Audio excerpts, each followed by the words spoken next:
It was a day that anyone spending time in the outer Cape lived for. The sun was shining, the temperature had climbed to 80 degrees, and the waves were perfect for surfing. Newcomb Hollow, a picturesque beach in Cape Cod, Massachusetts, was the epitome of paradise. Arthur Mitchell and Isaac Thompson, two best friends, were excited as they ran from the parking lot to glimpse the waves. They had been waiting for this day, and it was even better than they had hoped. The ocean beckoned them with its crystal-clear waters and gentle curls, inviting them to ride the waves on their surfboards. Shirley Durden, a concerned mother, stood on the shore, watching her daughter, Emily Durden, an adventurous surfer, suit up to join the fun. She tried to dissuade her from entering the water, but Emily assured her that all the signs pointed to a safe day for surfing. Unbeknownst to them, danger lurked beneath the idyllic surface. A massive great white shark, measuring nearly 20 feet in length, had caught the scent of potential prey. Hunger gnawed at its gut, driving it to venture into the shallows, a rare occurrence for this apex predator. As Emily waded into the water with Arthur and Isaac, the anticipation of a perfect surf day filled the air. Little did they know that a silent predator lurked beneath the waves, watching their every move with calculating eyes. Suddenly, a shadow emerged from the depths, and with lightning speed, the great white shark closed the distance between them. In a split second, it lunged at Arthur, its jaws clamping down on his lower body with bone-crushing force. A blood-curdling scream escaped Arthur's lips as the beast's razor-sharp teeth tore into his flesh. Panic and pain consumed him as he fought to escape the beast's unyielding grip. The water turned crimson as the shark's deadly assault sent shockwaves through the crowd. Emily and Isaac were frozen in horror, unable to comprehend the nightmare unfolding before them. The beach erupted into chaos as everyone rushed to help, their survival instincts kicking in. The sound of Arthur's desperate cries for help pierced the air, igniting a primal fear in the hearts of the onlookers. With adrenaline coursing through their veins, the beachgoers sprang into action, propelled by a collective determination to save their fellow surfer. Some grabbed surfboards and paddled out to create a makeshift barrier between the shark and its prey, hoping to divert its attention away from the wounded. Others waded into the water, their hearts pounding in their chests, and formed a human chain to drag Arthur back to the shore. Enraged and hungry, the shark continued to thrash and twist, making their task nearly impossible. The water churned with chaos as the shark relentlessly pursued its prey, its powerful tail leaving white froth. For a moment, it seemed like the predator might overpower the human chain, sending a surge of fear through the crowd. But the beachgoers refused to give in to terror. They called for more help and stood their ground, unified in their mission to save Arthur's life. It was a battle of wills between man and beast, a struggle that would determine the fate of the young surfer. The minutes felt like an eternity as the rescue effort intensified. The shark's eyes, cold and unfeeling, seemed to assess the humans' determination, gauging whether they were worthy adversaries. Finally, after what felt like an eternity, the human chain managed to pull Arthur to the safety of the shore. The wounded surfer was gasping for breath, his body racked with pain, but the battle was over. The shark continued to circle, its dark silhouette visible beneath the surface, as if taunting the humans for daring to challenge its supremacy. Fear hung heavy in the air, but so did determination. The beachgoers formed a protective barrier around Arthur, refusing to back down from the predatory menace that lurked just beyond their reach. At that moment, they embodied the primal instinct to protect themselves, defy the natural order, and fight for survival. The beach, once a place of leisure and joy, now becomes an arena for a life-and-death struggle between humans and predators. As the minutes turned into hours, the shark finally retreated, sensing that the humans were not easy prey. It disappeared back into the depths, leaving behind a traumatized community, forever changed by the terrifying encounter. Using a boogie board strap as a makeshift tourniquet, they desperately tried to stop the bleeding from Arthur's severely injured legs. But the shark bites had caused critical injuries and a dire situation. Emergency services were summoned, but the journey to the nearest trauma center was long. The community held its breath, praying for a miracle, but Arthur's injuries proved fatal tragically. The once vibrant and adventurous young man succumbed to the devastating attack. The hospital became a place of heartbreak as family and friends struggled to accept the loss. Isaac, who witnessed the attack, could hardly comprehend the magnitude of the tragedy. The incident profoundly impacted the community, a stark reminder of the delicate balance between humans and the untamed sea. As the sun set on that fateful day, a somber atmosphere enveloped Newcomb Hollow. The loss of Arthur served as a poignant reminder of the unpredictability of nature and the fragility of life. His memory would forever linger in the hearts of those who knew and loved him, forever altering their perception of the ocean and its untamed inhabitants. The incident also left Emily deeply affected. She couldn't erase the memory of the attack from her mind, and the once thrilling prospect of surfing now filled her with fear. Once her playground, the ocean now seemed like a vast and unpredictable wilderness. Newcomb Hollow remained a beautiful beach, but the shadows cast by the tragic event would never completely fade away. On a crisp morning in June 2015, the tranquil waters off the coast of South Africa set the stage for a dramatic and life-altering event. As the first light of day painted the sky in shades of orange and pink, a small fishing boat bobbed gently in the swells. Aboard were two friends and seasoned fishermen, Lucas van der Merwe and Samuel Botha, eagerly anticipating a successful day at sea. Lucas, 42, had always felt at home on the water. His deep respect for the ocean and its diverse inhabitants was well known among his peers. Among the marine life in these waters, the hammerhead shark was a species Lucas admired from afar. These sharks, characterized by their unique head shape, are formidable hunters, capable of reaching lengths up to 20 feet, known for their agility and extraordinary sensory capabilities. The day began with promise. The sea was calm, the fish were plentiful, and the air was filled with the sounds of cheerful banter. However, beneath the gentle waves unknown to Lucas and Samuel, a hammerhead shark was silently gliding, drawn closer to the surface by the commotion above. The turning point came as Lucas leaned over the boat to haul in a hefty catch.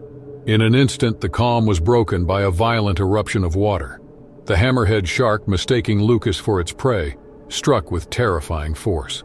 The shark's jaws clamped down on Lucas's arm with lightning speed, dragging him overboard into the churning waters.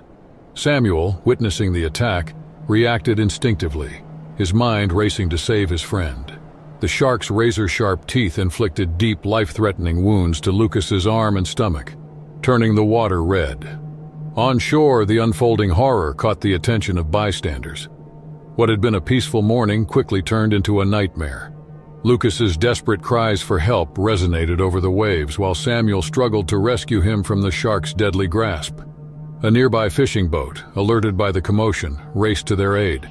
The crew worked in unison, battling to fend off the shark and pull the critically injured Lucas to safety. As they sped toward the shore, Lucas lay motionless, his survival hanging by a thread. The shark attack sent shockwaves throughout the local fishing community, reminding them of the ever-present dangers of the sea. Emergency services responded swiftly, dispatching medical teams and investigating the harrowing incident. As Lucas was rushed to the nearest hospital in a fight for his life, the authorities alerted other vessels and beachgoers in the area, emphasizing the need for vigilance in these unpredictable waters. The hammerhead shark, the catalyst of this traumatic event, remained elusive and influential in the ocean. Its encounter with Lucas was a stark reminder of nature's untamed and formidable force, leaving physical and emotional scars on those affected and the wider community.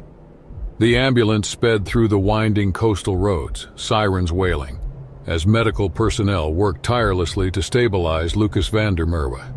Inside, Lucas lay in a critical state, his injuries a stark testament to the ferocity of the hammerhead shark's attack.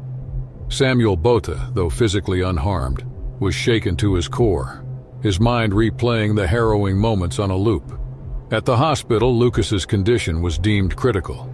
Surgeons worked for hours addressing the severe wounds to his arm and stomach. The local community, many of whom knew Lucas as a skilled and respected fisherman, waited anxiously for any news.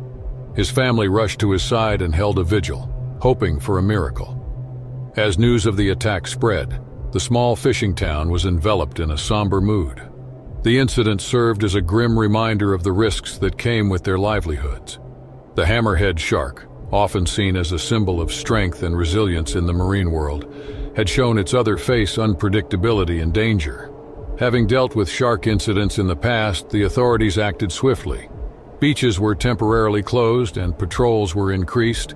The incident sparked a broader conversation about safety measures and the coexistence with the ocean's predators. Experts emphasized the importance of awareness and respect for marine life, noting that such attacks, while rare, are often a result of unintentional human provocation. Back at the hospital, Lucas's battle continued. His family and friends rallied around him, their support unwavering. The local community organized fundraisers and blood donation drives, their efforts a testament to the strong bonds within the fishing town. Days turned into weeks, and Lucas's condition slowly improved. The road to recovery was long and fraught with challenges. He had to undergo multiple surgeries and extensive rehabilitation. The physical scars would heal over time, but the psychological impact of the attack lingered. Samuel Botha, haunted by the memories of that day, became an advocate for shark awareness and safety in the community. He organized workshops and collaborated with marine biologists to educate the public about shark behavior and the importance of conservation efforts. The attack profoundly impacted how the locals interacted with the ocean. Measures were taken to better educate residents and tourists about marine life and respecting their habitat. This tragic event catalyzed positive change, fostering a deeper understanding and respect for the delicate balance between man and nature. In time, Lucas returned to the sea, his passion undimmed but now tempered with a newfound respect and caution. With all its beauty and mystery, the ocean became a source of livelihood and wonder for the townspeople. They knew that beneath its waves lay magnificent and formidable creatures, a reminder of nature's wild and untamed spirit. The story of Lucas van der Merwe's encounter with the hammerhead shark became a part of the town's lore, a narrative of survival, resilience, and the enduring strength of the human spirit in the face of nature's raw power. Whispering Waves Cove, a secluded and scenic area along the Australian coastline, was renowned for its rich marine life and attractive deep-sea fishing spots. With its crystal-clear waters and abundant fish populations, the cove also harbored one of the ocean's most formidable predators, the great white shark. These awe-inspiring creatures, known for their size, strength, and distinctive white underbellies, roamed the deeper waters of the cove. While great white sharks were not commonly aggressive towards humans, their presence was thrilling yet cautionary for those exploring these waters. Great white sharks are vital to the ecosystem in this diverse marine habitat. As apex predators, they helped maintain the balance of marine life, ensuring the health of the underwater world. On this bright and breezy morning of the 13th of August 2006, experienced fisherman 45-year-old Michael Harris embarked on a solo fishing trip to the deeper waters of Whispering Waves Cove. Aboard his trusted boat, the Seafarer, Michael looked forward to a day of peaceful fishing in the vast expanse of the ocean.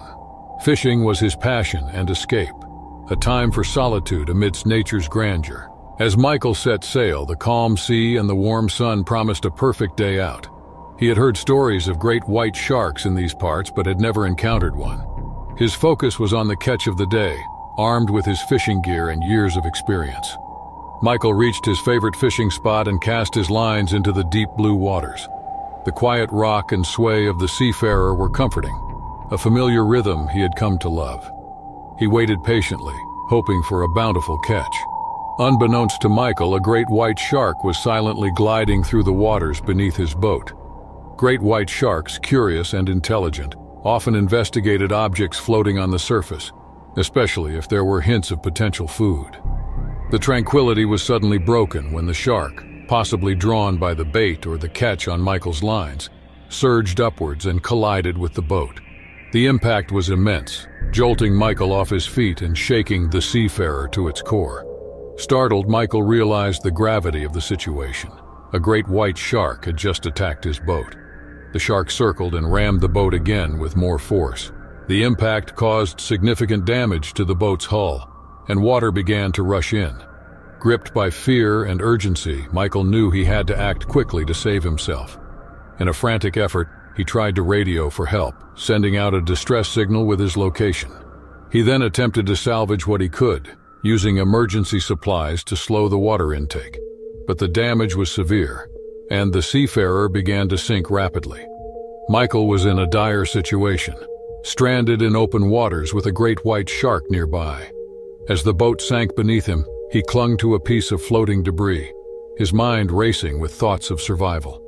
The calm ocean around him now seemed like an endless, treacherous expanse. The peaceful fishing trip had turned into a terrifying ordeal, a stark reminder of the unpredictability of the ocean and its formidable inhabitants. As Michael floated alone, waiting for rescue, the vastness of the sea and the unknown depths below held a new meaning, a reminder of nature's untamed power. Stranded in the open ocean, Michael Harris clung desperately to the remains of his boat, the Seafarer. His situation was dire, miles from shore, alone, and with the knowledge that a great white shark lurked in the waters below.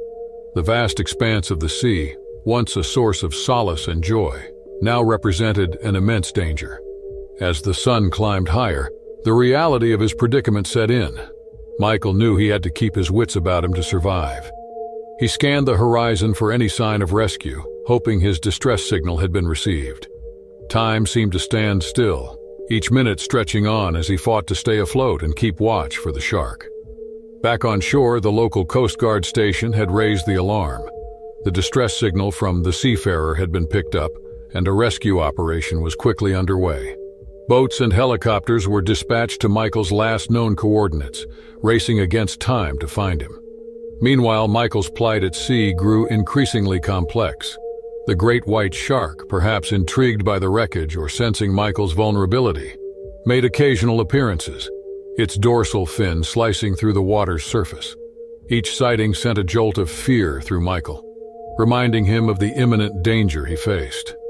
In a stroke of luck, a passing fishing boat out on a day trip spotted Michael's floating debris. The fishermen quickly maneuvered their boat towards him, shocked at the sight. As they pulled him aboard, Michael's relief was palpable. He was weak, sunburned, and dehydrated, but alive. The fishermen radioed the Coast Guard to inform them of Michael's rescue and returned to shore. Michael's return to land was met with relief and gratitude. His family, alerted to his situation, were overcome with emotion upon seeing him safe. The local community, familiar with Michael and his love for the sea, celebrated his miraculous survival. In the days that followed, Michael's story became a testament to the resilience of the human spirit in the face of overwhelming odds. The local authorities commended the fishermen who rescued him and highlighted the importance of safety measures at sea, especially in areas known for shark activity. As for Michael, the experience had a profound impact on him. He had faced one of the ocean's most formidable predators and survived.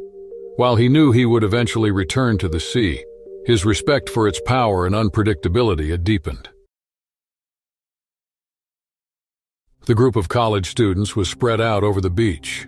The 8 young women decided to cheer on the boys instead of joining in on the game themselves. Their 6 male companions were playing a game of volleyball in the water. Their weekend getaway to the sunny Florida beach was almost at an end, and this was the last day they could relax before heading back to classes. The game was in full swing when a siren went off overhead, making all of them turn in the direction of the sound. The group spotted lifeguards riding through the crowd on dirt bikes, announcing over megaphones that there had been a sighting of a shark, and everyone needed to get out of the water immediately. The students groaned, but none grumbled louder than Garrett Langston. But then again, he was always louder than anybody else. Garrett was on the varsity lacrosse team and well known for being the class clown. Boisterous and energetic, he had the ability to raise the spirits of even the dullest of crowds.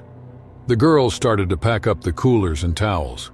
There was no use hanging around when they couldn't go back in the water anyway. And 5 of the guys traipsed out of the waves, ready to help the girls clean up and finish off the last of their drinks. But Garrett remained in the surf, dead set on getting a few more minutes of the splash. He was calling the others back inside, and surely the sighting had taken place miles away. They still had plenty of time left to finish the game. The beach emptied of people, and Garrett stayed stubbornly in the water.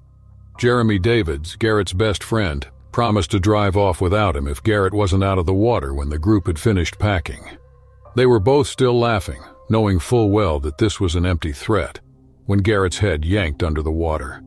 An 18-foot great white had been aware of all of them for hours.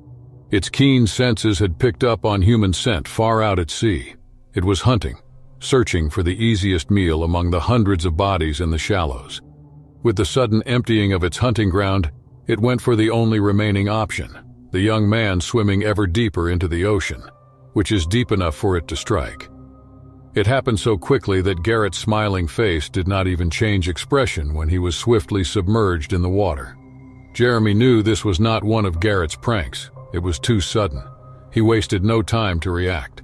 Jeremy sprinted off in the direction of the waves, yelling for help. He was already waist-deep in the water before the group realized what Jeremy was screaming about. They rushed after him just as Jeremy launched himself into the surf, heading for the spot where Garrett had disappeared. Jeremy, intent on swimming, did not see what the others witnessed. Amidst the violent splashes where Garrett had been, they saw the water turn red, the pool of blood spreading darkly. It was impossible to tell which limbs were Garrett's, and where the shark was in the middle of the violent thrashing. Garrett's torso emerged briefly, screaming for help, only to be pulled back down. Jeremy had just lifted his head for air when Garrett came up. Horrified, he pumped his arms as fast as he could muster. Jeremy had not spared a thought of what he could do once he reached his friend. He just knew that he needed to get to Garrett before it was too late. When Jeremy reached the spot of turbulent limbs and splashing, everything went ominously quiet. The only movement was the now red-dyed current. Jeremy swam back and forth, desperately searching. He did not even care that the predator was still somewhere in the water with him. He only had his attention on finding Garrett. Behind him, his classmates started screaming. He spun around, expecting to see the shark there, but it was Garrett. Jeremy instantly knew that he had been too late. What was left of Garrett was limp and slowly moving along with the soft waves. Garrett was face down. His back was shredded beyond recognition. Jeremy reached the body just as the Coast Guards arrived at the water's edge, responding to the college students' shouts of alarm. They helped Jeremy drag Garrett to the shore. The crowd that had gathered to observe the spectacle dispersed with hysterical screams as they saw the horrifying sight of the young man laid out on the sand, broken and motionless. Lifeguards did not attempt to resuscitate him. There was barely any part of him left intact to bring back. All they could do was wait for the ambulance to arrive. The friends, desperate not to look at the terrible scene any longer, busied themselves with keeping the last of the crowd at bay. Jeremy, on the other hand, was numb with horror. He stared helplessly at his friend's body and did not even notice the lifeguards who were trying to console him. Garrett's body was loaded into an ambulance, and Jeremy was wheeled into a second vehicle to be treated for shock. But this was a trauma that he would never fully recover from. His happy-go-lucky soul brother had been taken from him in the worst way possible, all because the gravity of the situation had not been taken seriously. Jeremy resigned from the lacrosse team. He couldn't bear to play the field without Garrett's laughter ringing above the spectators. Serenity Cove, a picturesque stretch along Australia's coastline, was a haven for marine life and a popular spot for water sports enthusiasts. Known for its pristine beaches and crystal-clear waters, the cove was also home to many sea creatures, including the formidable great white shark. These sharks, often misunderstood, are apex predators essential to the ocean's ecosystem.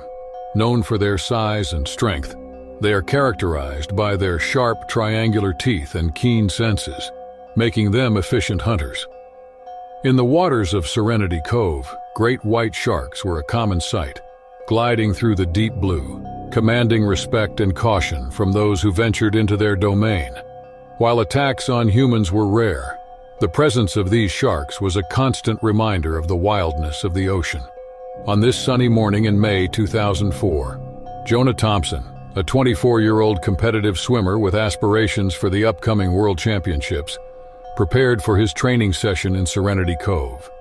Accompanied by his coach, Lucas Bennett, a seasoned swimmer with years of experience, Jonah was focused on honing his skills and endurance. The World Championships were just months away, and every training session was crucial. Jonah's day began with enthusiasm and determination. The ocean conditions were perfect, calm with a slight swell ideal for a rigorous training session. As he stretched on the beach, he was set on pushing his limits and achieving his best time. Watching from a support boat, Lucas kept a close eye on Jonah. They knew the potential risks of swimming in open waters, especially in an area frequented by great white sharks. However, they were confident in their precautions and Jonah's ability to handle the challenging conditions. Jonah dove into the water, his strokes powerful and steady. The coolness of the ocean was invigorating, and he quickly found his rhythm. With each stroke, he felt more connected to the water, his body moving with precision and grace. Unknown to Jonah and Lucas, a great white shark lurked beneath the surface, drawn by the movement and sound of Jonah's swimming. The shark, propelled by curiosity, moved closer to investigate. The tranquility of the training session was shattered when the great white, mistaking Jonah for prey, launched a sudden attack. The shark's powerful jaws snapped shut on Jonah's leg, pulling him underwater. Jonah's shock and pain were immediate, his screams muffled by the ocean as he struggled against the shark's grip. Lucas, witnessing the attack, acted swiftly. He maneuvered the boat closer, shouting instructions to Jonah. Realizing its mistake, the shark released Jonah and vanished into the deep. Despite the brevity of the attack, Jonah's leg was severely injured, with deep lacerations and significant blood loss. Lucas reached Jonah within moments, pulling him aboard the boat. He quickly applied first aid, doing his best to control the bleeding. Despite his injuries, Jonah remained conscious, his mind racing with thoughts of survival and the impact of the attack on his competitive future. The emergency call was made, and soon the Coast Guard arrived to provide medical assistance. As Jonah was rushed to the hospital, the local community was stunned by the news of the shark attack at Serenity Cove. The incident was a grim reminder of the unpredictability of nature and the risks associated with open water sports. As Jonah fought for his life and dreams of competing in the World Championships, the attack at Serenity Cove raised essential questions about safety measures and coexistence with the ocean's apex predators.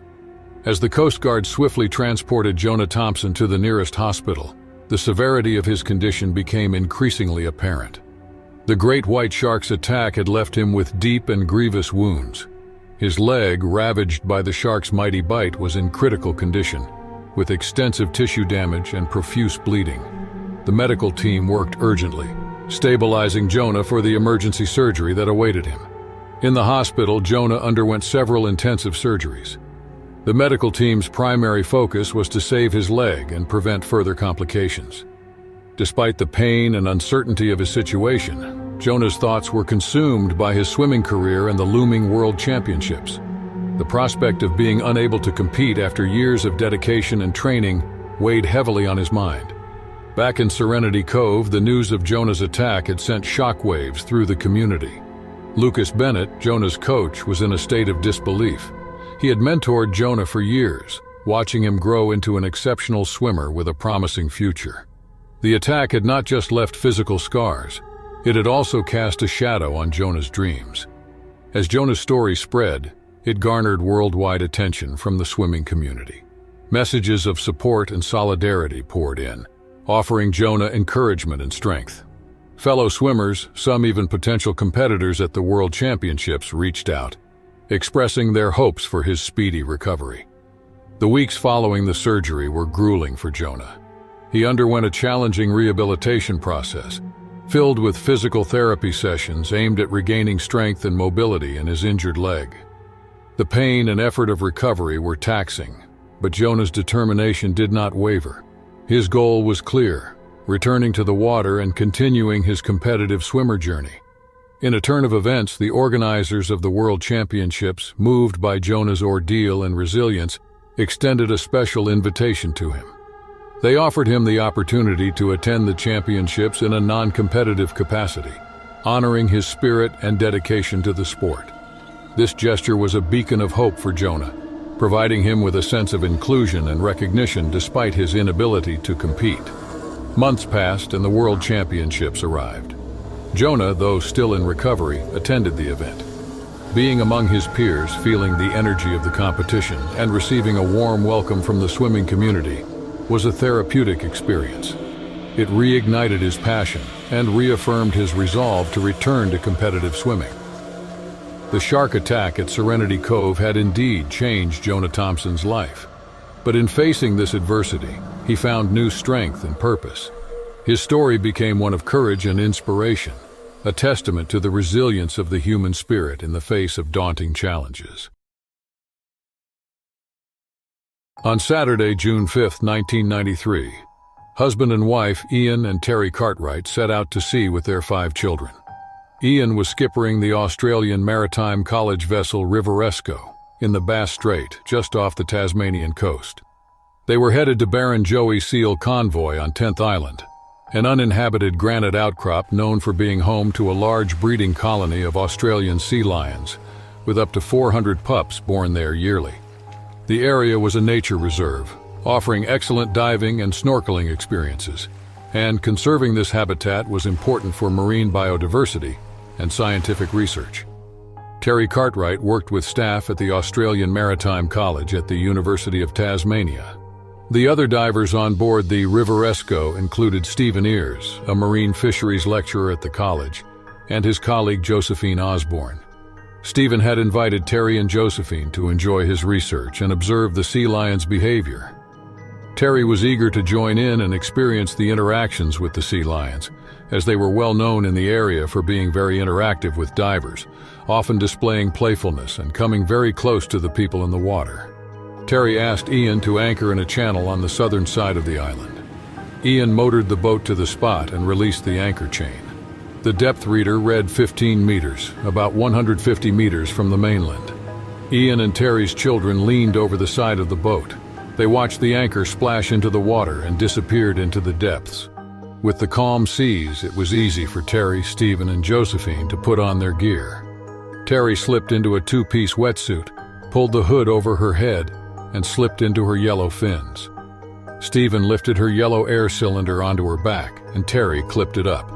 Stephen dropped into the water first, signaling that it was okay to the rest of the crew, and he began swimming away from the boat. The second to enter the water was Terry, closely followed by Josephine. Terry was an experienced scuba diver but hadn't been in the water for over a year. She was excited to be back among the marine wildlife that she loved so much. Once in the water, Terry signaled that she was okay, but she was fumbling with her equipment. She bobbed on the surface as she tried to adjust the regulator in her mask. Assuming Terry was close behind them, Stephen and Josephine began swimming on the water's surface towards 10th Island. As they did so, seals came swimming up to them, their whiskered faces inches from their masks.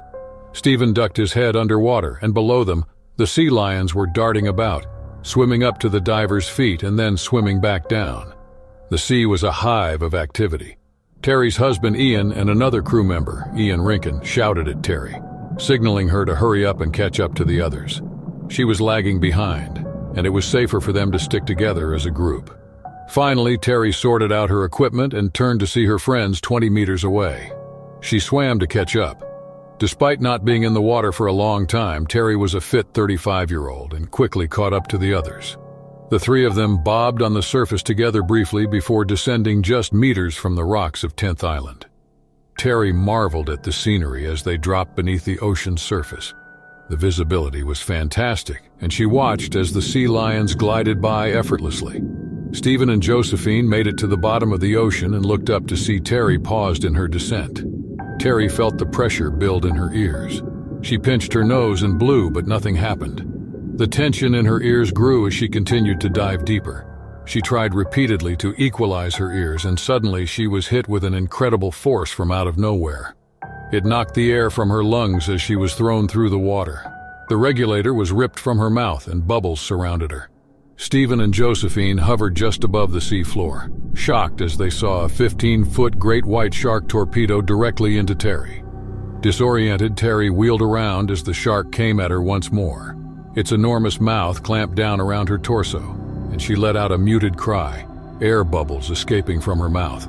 Stephen and Josephine looked on in horror as a shadow of red engulfed their friend, as the shark ravaged her, thrashing her body around in the water. They hid behind the underwater rocks, hardly daring to peek over the top. Sea lions all dispersed, swimming away or leaping out of the water onto the island. The two divers froze in terror. They desperately wanted to reach Terry, but they couldn't see where the shark was. Then, as Stephen decided to make a dash toward Terry's limp body, they saw the toothy grin of the shark emerge through the red-stained murkiness. Its mighty tail drove it through the water at 16 miles per hour. Its top lip curled backward as its immense jaws opened once more and grabbed hold of Terry again. It dragged her deeper and deeper until Terry was out of sight. Stephen and Josephine made a dash for the island and resurfaced as quickly as they could. Ian and the children had been watching from the boat. They had seen a commotion but were unaware of the horror that had occurred in the depths. When Stephen and Josephine frantically made it out of the water and onto 10th Island, they shouted and screamed at Ian to bring the boat over.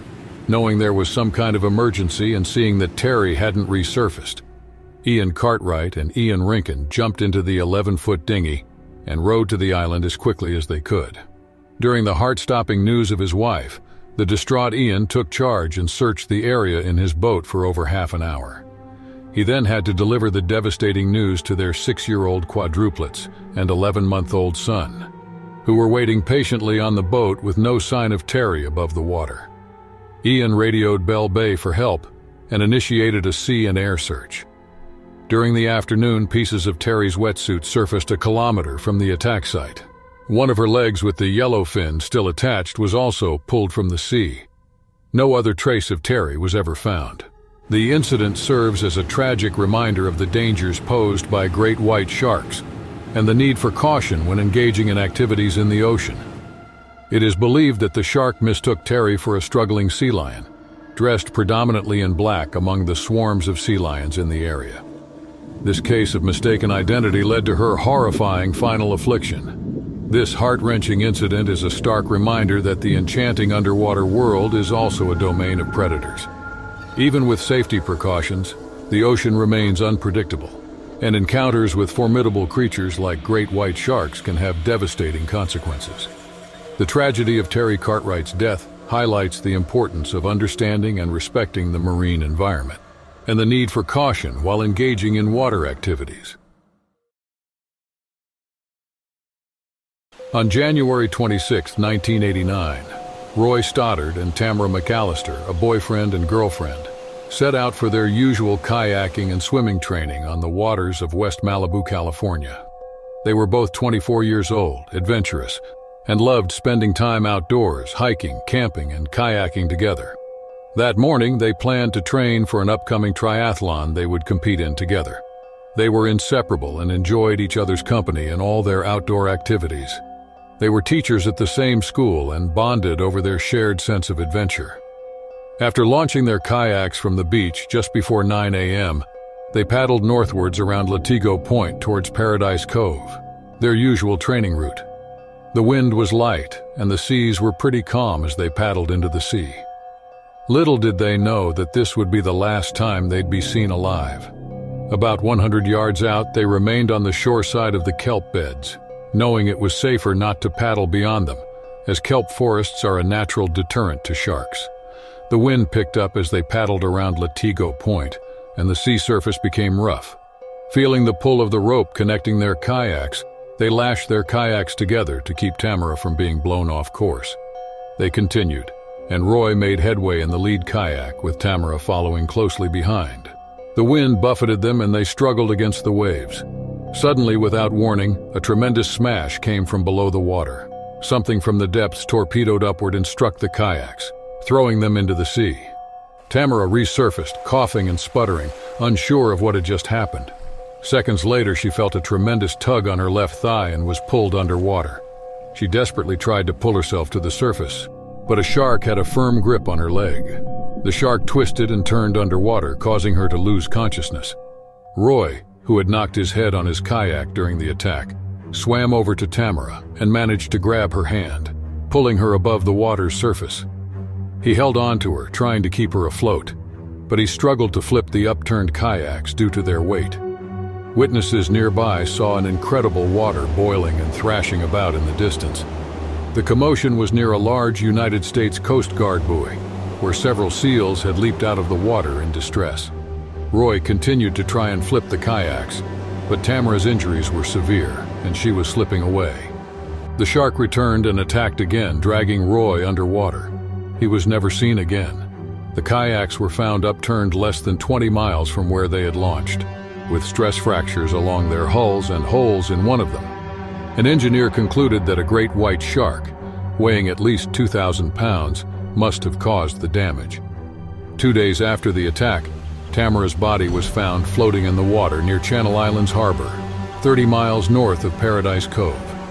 She had deep bite wounds on her upper thighs, and the severity of the injuries indicated a great white shark measuring at least 5 feet long was the cause of the fatality. Despite a week-long search by the United States Coast Guard, no trace of Roy was ever found. The young couple's lives were tragically cut short, doing what they loved in the ocean, which is a stark reminder that it is the shark's habitat, not ours. Regardless of how experienced and prepared one may be, a single encounter with these apex predators can lead to a fatal outcome, as it did for Roy and Tamara, whose lives were taken by the unpredictability of nature and the relentless instincts of a great white shark. The attack's impact was devastating for their families, friends, and community. Their colleagues raised the alarm when they didn't attend work the next day. The incident serves as a somber reminder that while the ocean and its beaches offer beautiful and thrilling experiences, they are also the habitat of formidable creatures like great white sharks. No matter how experienced or well-prepared one may be, an encounter with these predators can quickly become life-threatening. Their lives were cut short while doing what they loved, and their memory serves as a reminder of the delicate balance between human adventure and nature's untamed forces. Roy and Tamara will forever be remembered for their love for life and their sense of experience, and their tragic story will continue to resonate as a cautionary tale for those who seek thrills and excitement in the great outdoors. Rodrigo and Vincentia were standing on the rocky outcrop. Vincentia wanted to go in the water with the men to pull up the nets, but as a girl she was expected to assist the women on the beach. She would much rather be doing the hard work than minding children. On the other hand, her twin brother Rodrigo wanted to be in her place, not in the water alongside his father. The gentle 17-year-old did not like the boisterous bravado or the shows of masculinity among the men. The siblings would have been all too happy to trade places. They both stood almost 6 feet tall. The only one taller than them in the party of 43 fishermen was their father, George Hernandez. The Hernandez family was known for their height across the small fishing village of Santa Georgina. The Hernandez family and their companions had all grown up alongside the Peruvian waters, fishing to sustain themselves, just like their forefathers before them. When the nets were thrown into the water, Vincentia inched closer, hoping to blend into the crowd, but her tall frame made her impossible to miss. The men sternly chased Vincentia back to the women, and Rodrigo was called to join them. They both sighed and set off in opposite directions, Vincentia grumbling her displeasure. Rodrigo was placed at the deepest end of the net, and soon they were pulling the first haul in. Fish were dragged in, collected by the women and girls, and brought to the beach, where they would gut each one. The entrails were thrown back into the water, where even more fish would be attracted to the bait. The bloody water was very effective in attracting fish, not just the ones the fishermen were after. Beneath the surface, a 15-foot male bull shark was already heading toward the smell of the bloody entrails. Its keen senses had picked up the alluring scent of blood 2 miles away. The men were oblivious to the danger swimming beneath the surface and continued on the job. As the men pulled the net closer, they unknowingly drew the predator nearer. The shark set off after the retreating catch. From below, the beast opened its maw to grab at the school of fish. Rodrigo was standing chest deep in the water, his hands full with the fish-laden net, when he saw the appearance of the fin right in front of him. He barely had a chance to register his shock before the body and head of the bull shark followed the gray triangle. The animal was rearing to rip into the net, unaware that the boy was less than 2 meters in front of it. Its jaws closed instead on Rodrigo's right thigh. He was ripped beneath the water so swiftly that the net was yanked out of the other fishermen's hands. They looked on in horror, and before they could respond to the sudden attack, Rodrigo appeared above the water again. He was being dragged through the water as easily as a child's toy boat, a macabre torpedo racing through the depths, propelled by the monstrous force that gripped him. The boy's thigh was trapped in the shark's jaws, and he felt powerless against its strength. The shark relentlessly thrashed, trying to detach Rodrigo's limb. The men in the water were still frozen, and the few who had come to their senses had streaked out of the water to safety. Before the rest could follow suit, Vincentia was sprinting toward them. Her long legs had her at the water's edge in seconds, eyes never leaving the sight of her thrashing brother as she bound onto the rocky outcrop. Vincentia crossed the uneven rock, and without breaking her speed, she leapt through the air, aiming right for her brother and his attacker. Her aim was true. She landed, hitting the animal in the space between his head and fin. Her bent elbow stretched out like a missile. Vincentia's full weight bore down on the beast. She barreled it down into the water by a good 2 meters.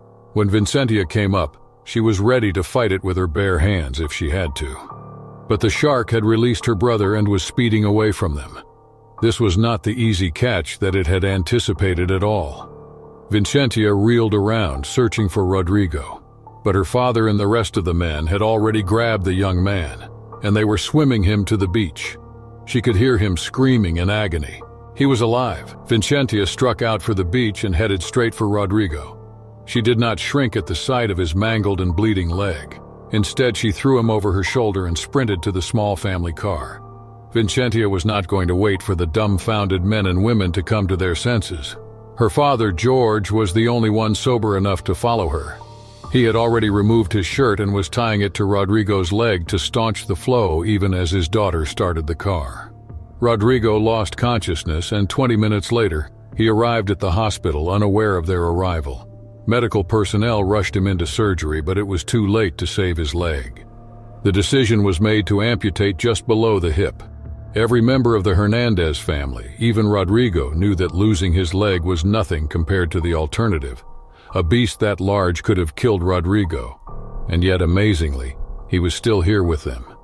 Though Rodrigo could no longer join the men in the water, he didn't miss it at all. He found that there was more than enough for him to be content on the beach with the women and a few pretty girls his age to keep him company too. Vincentia, on the other hand, would not allow the men to chase her back ever again. She confidently strode into the surf, taking her place next to her father. Vincentia had earned her place among them, and she had done what none of them had dared to do. Vincentia was a fisherman, girl or not, and she was more capable and stronger than almost all of them. On a bright sunny day in August 2007, the serene coastline of the shores of Azure Cove in Sydney, Australia, was about to witness a terrifying event. The day started like any other summer day, with families flocking to the beach to enjoy the sun, sand, and sea. Among them was the Thompson family, including 12-year-old Ethan Thompson, an enthusiastic and adventurous boy with a love for the ocean. Ethan, his parents, Michael and Sarah, and his younger sister, Lily, had left their home in a nearby Sydney suburb for relaxation and fun. The beach was bustling with activity, the air filled with laughter and the gentle lapping of waves on the shore. Ever the adventurer, Ethan couldn't wait to dive into the calm waters and make the most of the day. Hammerhead sharks, known for their distinctive head shape, were a common sight in these waters but rarely posed a threat to swimmers. These creatures, often misunderstood, are generally considered less aggressive than other shark species. However, their presence in the area was always a reminder of the wild and unpredictable nature of the ocean. As the afternoon progressed, Ethan ventured further into the water for a swim. He was a confident swimmer, and his parents watched from the shore, feeling safe knowing that Azure Cove was well patrolled and known for its safety. Little did they know a lone hammerhead shark was lurking nearby, drawn closer to the shore than usual, possibly searching for food. Without warning, the tranquility of the scene was broken. The hammerhead, mistaking Ethan for prey, launched a sudden and vicious attack. The shark's powerful jaws clamped on Ethan's leg, pulling him under the water. On the shore, panic ensued as Ethan's family and other beachgoers realized what was happening. Screams filled the air as lifeguards sprang into action, rushing towards the scene. Ethan, caught in the grip of the shark, fought desperately. The struggle was intense and terrifying. The water around him turned red with blood as he tried to free himself from the shark's mighty bite. Onlookers watched in horror, many frozen in shock as the lifeguards reached Ethan and the shark. Incredibly, the shark released its grip, and Ethan, severely injured, was quickly pulled to safety by the lifeguards. His leg was badly damaged, the bite from the shark leaving deep wounds. Medical personnel on the beach provided immediate first aid while waiting for an ambulance. The beach, once a scene of summer joy, was now a site of shock and fear. Ethan's parents, overwhelmed with emotion, rushed to his side, grateful he was alive but horrified at the extent of his injuries. The ambulance arrived and Ethan was taken to the hospital. His condition was serious but stable. The news of the shark attack spread quickly through Azure Cove and beyond, sparking debates about shark safety and beachgoer precautions. Local authorities and marine biologists began investigating the incident, trying to understand what had led to the attack. They emphasized the rarity of such events, but the attack on young Ethan was a stark reminder of the unpredictable nature of wildlife and the importance of vigilance in the water. In the aftermath of the attack, the beach community rallied around the Thompson family, offering support and assistance. Ethan's journey to recovery was going to be long and challenging, both physically and emotionally. The incident had left its mark, not just on Ethan and his family, but on the entire community, reminding them of the delicate balance between humans and nature. The hammerhead shark attack on Ethan Thompson was more than just a news headline. It was a life-changing event that would shape his and many others' attitudes toward the ocean and its creatures. In the hospital, Ethan's condition was critical. The attack had left him with severe injuries, and the doctors worked tirelessly to save his leg. His family waited anxiously, clinging to hope amidst the fear and uncertainty. The news of the shark attack had spread throughout Sydney, and the community's concern and support for the Thompson family grew more assertive. As the days passed, Ethan's resilience became apparent. Despite the trauma and the pain, his spirit remained unbroken. His parents and sister were constantly present by his bedside, offering love and encouragement. The doctors, impressed by his courage, were cautiously optimistic about his recovery. However, it was clear that Ethan's life would be forever changed. The shark attack had not only left physical scars, but it also left an indelible mark on his young mind. Meanwhile, the authorities continued their investigation into the shark attack. Marine biologists and shark experts were called in to analyze the incident. They concluded that the attack was an unfortunate case of mistaken identity, a rare occurrence where the shark mistook Ethan for its natural prey. The incident led to a renewed focus on shark awareness and safety measures.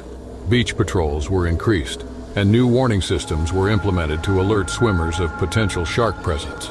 Back in the hospital, Ethan began the long road to rehabilitation. His leg, though saved, required multiple surgeries and extensive physical therapy.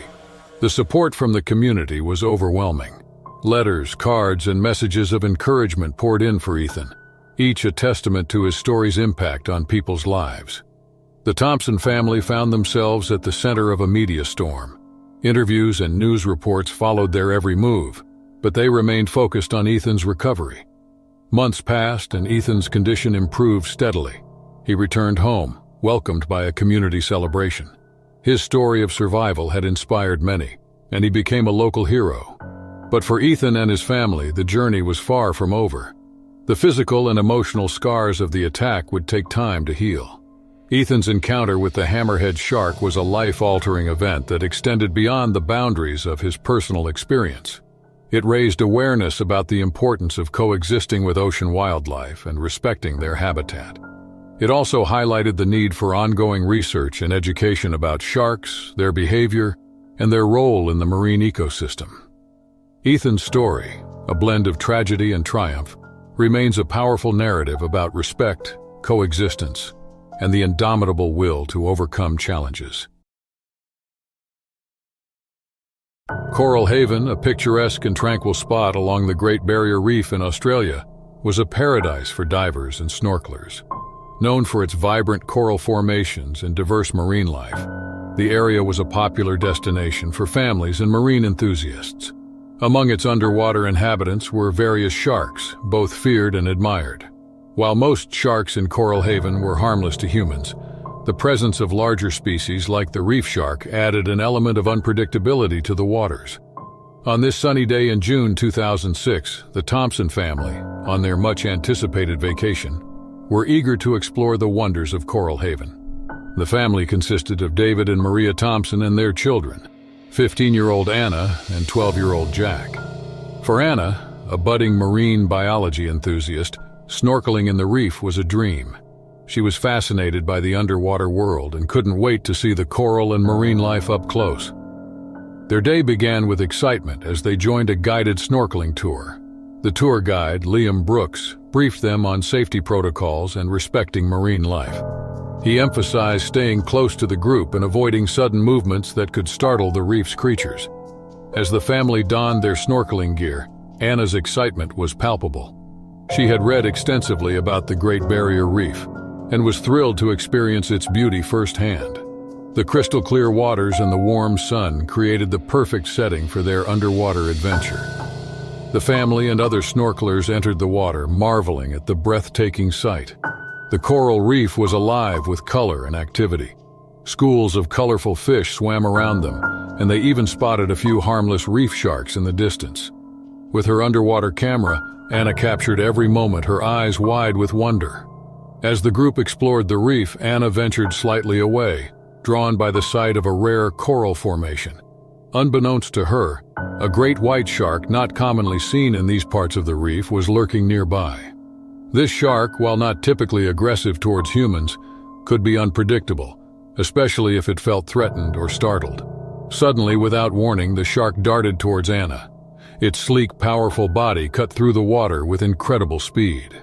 Anna, caught by surprise, had little time to react. The shark bumped into her forcefully, its rough skin causing abrasions.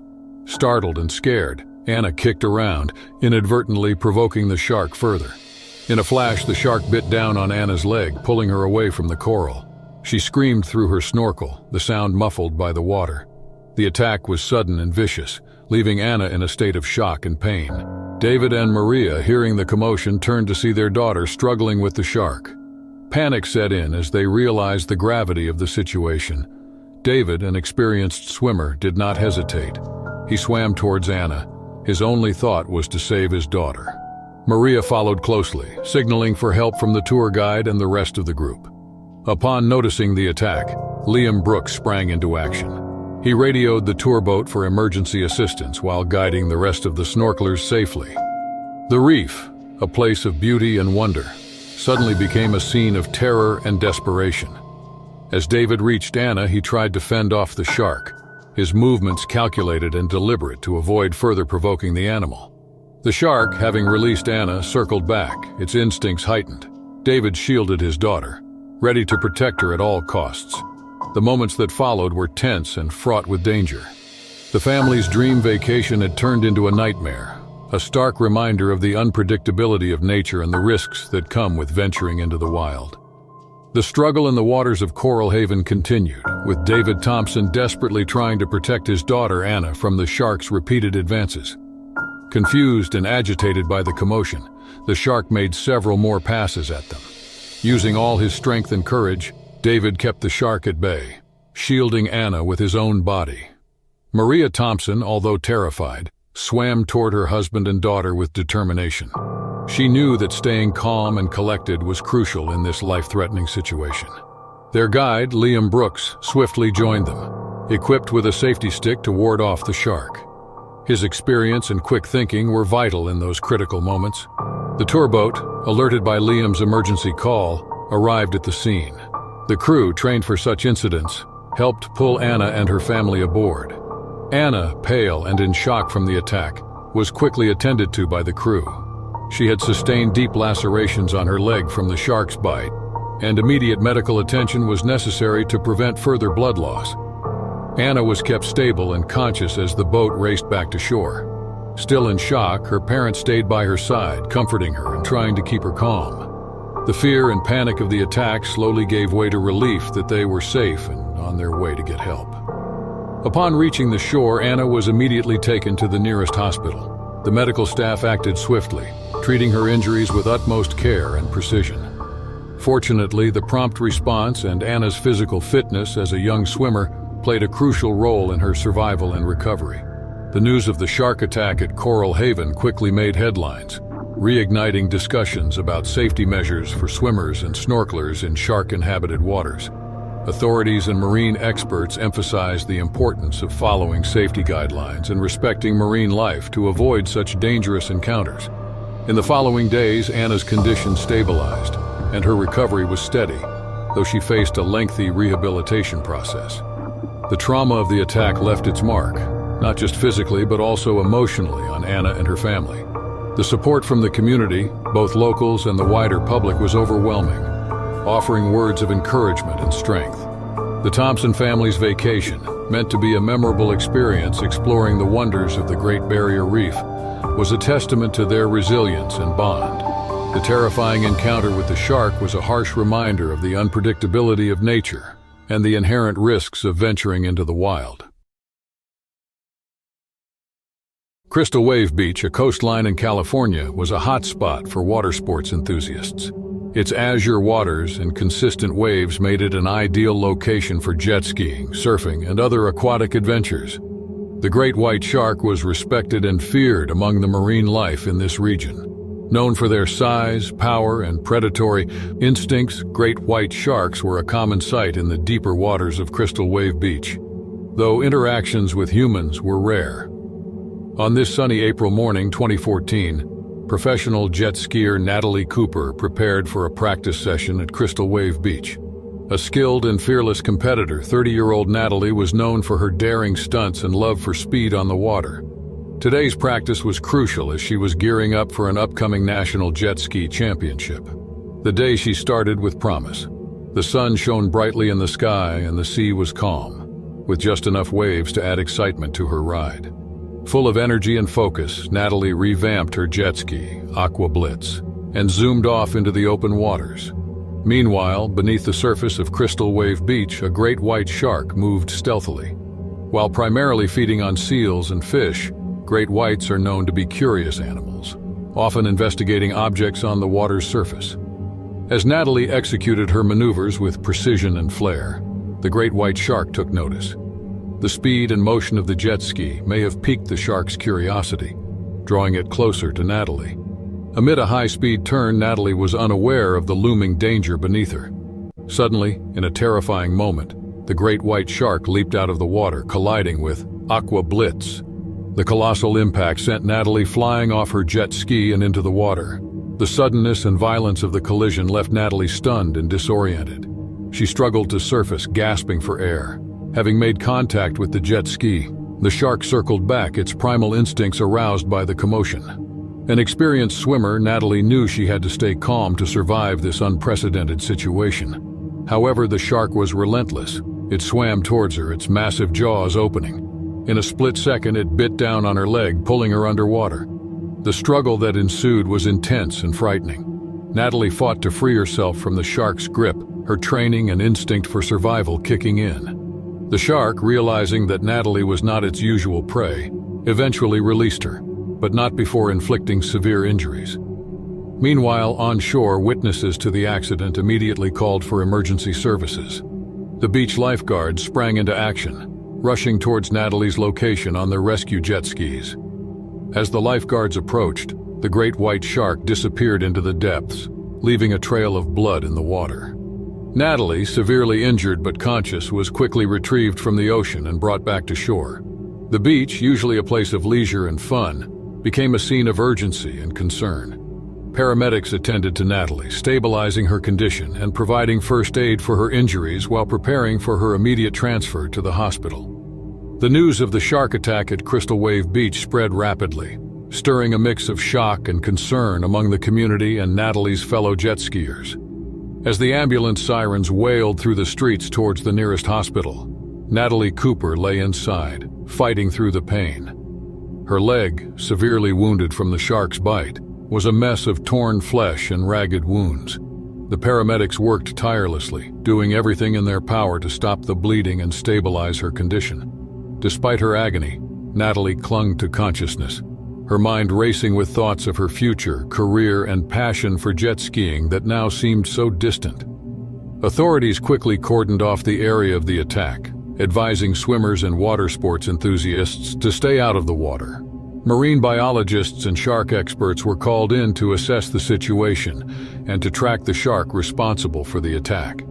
The local government held an emergency meeting to discuss safety measures and the incident's implications for future water activities. Meanwhile, at the hospital, Natalie's condition was critical but stable. The doctors had managed to control the bleeding, but the damage to her leg was severe. She required multiple surgeries, and the road to recovery would be long and arduous. Natalie's family arrived at the hospital, their faces etched with worry and concern. They stood by her bedside, offering words of comfort and support. Natalie's brave fight for recovery became a local news sensation in the following days. Her story, marked by her passion for jet skiing and her tragic encounter with one of nature's most feared predators, resonated with many. Messages of support and wishes for a speedy recovery poured in from all over the country, and the jet skiing community rallied to show their support for one of their own. After months, Natalie's determination and resilience shone through. Her recovery was slow but steady, with physical therapy sessions helping her regain strength in her injured leg. Her unwavering family, friends, and community support motivated her to endure the most challenging days. Natalie's story became one of inspiration and courage, a testament to the human spirit's resilience in adversity. Her ordeal had brought awareness to the importance of respecting the ocean and its inhabitants. While the physical scars of the attack would always be a part of her, Natalie's spirit remained unbroken. She spoke publicly about her experience, her love for the sea undiminished, and her resolve to return to jet skiing stronger than ever. In the summer of 2002, off the pristine coast of famous Fishhook Beach, a picturesque location in an unnamed coastal town, a danger lurked beneath the idyllic surface. It was a perfect day with blue skies, warm sunshine, and crystal-clear waters. Vacationers flocked to the beach seeking respite from their daily lives. Little did they know that a massive great white shark, measuring nearly 20 feet in length, had caught the scent of potential prey. Hunger gnawed at its gut and ventured into the shallows, a rare occurrence for this apex predator. Among the visitors that day was Eric Mitchell, a 37-year-old engineer from Harare, Zimbabwe, who was enjoying a holiday with his partner's family. The sun glinted off his goggles as he waded into the water with Sam and Jake, his partner's sons. They laughed and splashed around, unaware of the peril lurking beneath the surface. As they swam, the shark quickly closed the distance between them. The water churned violently as the massive predator zeroed in on its target. Its jaws clamped down on Eric's lower body in a horrifying moment. Panic and pain consumed him as he screamed for help, but the beast's grip was unrelenting. Sam and Jake were frozen in terror as they witnessed the attack unfold before their eyes. Time seemed to slow as they saw the sheer power of the shark's bite, and the sight of Eric being pulled under was etched into their minds forever. The beach erupted into chaos as everyone rushed to help. The once serene shoreline turned into a frenzy of panicked screams and desperate pleas for assistance. The shark's thrashing tail indicated it had caught its prey, a sight all too familiar when seals were attacked. The water turned red with Eric's blood, adding to the scene's horror. With adrenaline coursing through their veins, the beachgoers did everything they could to save Eric. Some frantically called for help, while others rushed to the water's edge, unsure what to do. A brave lifeguard, Emily, swam towards the commotion, her heart pounding in her chest.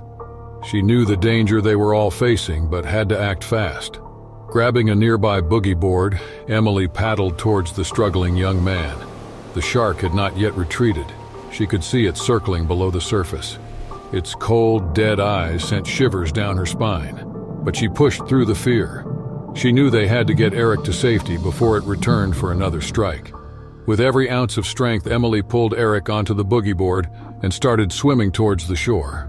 Her arms burned with exertion, and the weight of Eric's body felt like an anchor pulling her down.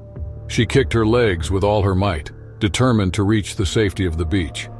Meanwhile, the other beachgoers formed a human chain, shouting and splashing to scare the shark away.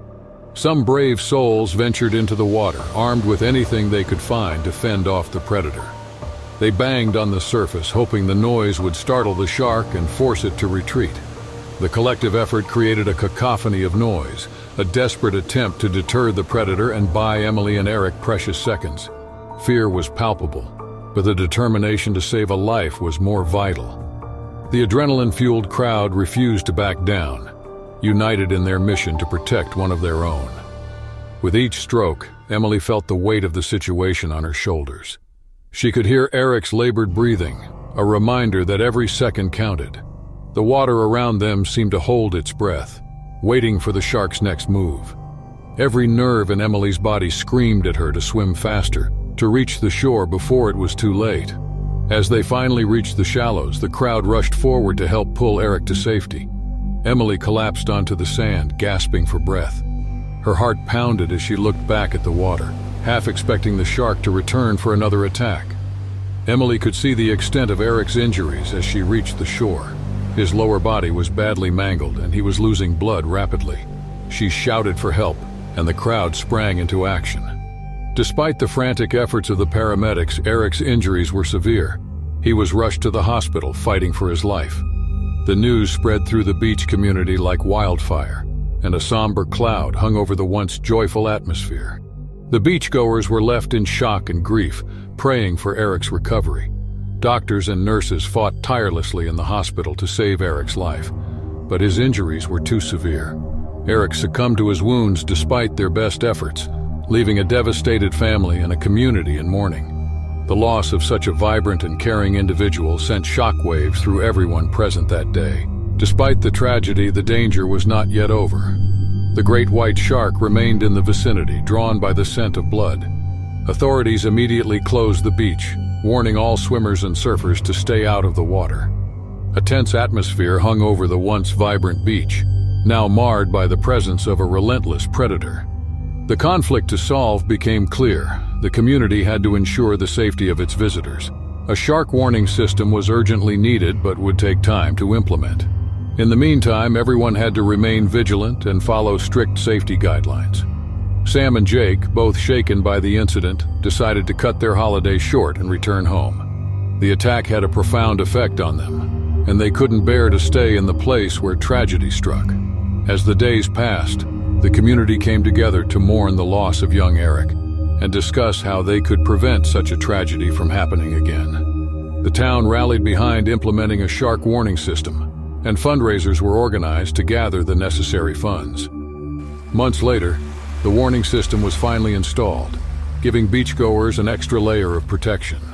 The incident scarred everyone's hearts, but united the community in a shared safety goal. As time passed, the memory of that fateful day slowly faded, but the impact remained. Families continued to visit famous Fishhook Beach, enjoying its beauty while never forgetting the importance of safety. Ben Talbot and his team were descending the rock face. The four-man diving team, headed by Ben, had been brought in to explore the newly discovered sea caves on the Hawaiian island of Kauai. The island had been cleared of all tourists for the week, so that scientists and divers could observe this latest geographical find. Ben was thrilled to be among the first to see this new wonder. He and his team were no strangers to treacherous diving expeditions, but delving into unexplored territory was dangerous and thrilling. Once the divers were fitted with the cameras that would send a live feed to the scientists on board outside the caves, Ben started the descent. His three teammates, Neil, Horace, and Fabio, followed him. Ben set off toward the 7-foot gaping hole in the rock face. Beneath the visible opening, it went down another 10 feet before opening up to a maze of tunnels, the very tunnels that Ben and his team needed to start mapping. They were engulfed in darkness beneath the rock and water. With the beams from their flashlights lighting their way, they set off toward the first of 4 passageways that needed to be explored. About 30 minutes went by without incident. The tunnel went straight and had ample room for the 4 men to file through. At one point, a cavern opened. The water was no longer dark. Somewhere above them, sunlight was coming through, and by the video feed leading back to the vessels outside, the crew saw the spacious cave just as the divers did. The divers heard them gasp in their earpieces at the magnificence of the shining streaks of light that cut through the blue water. He would have cheered with the rest on board if he did not have his mouthpiece in. The water level only reached halfway up the cave, and the other half was breathable air. He spied a ledge where they could catch their breath and place their equipment while around.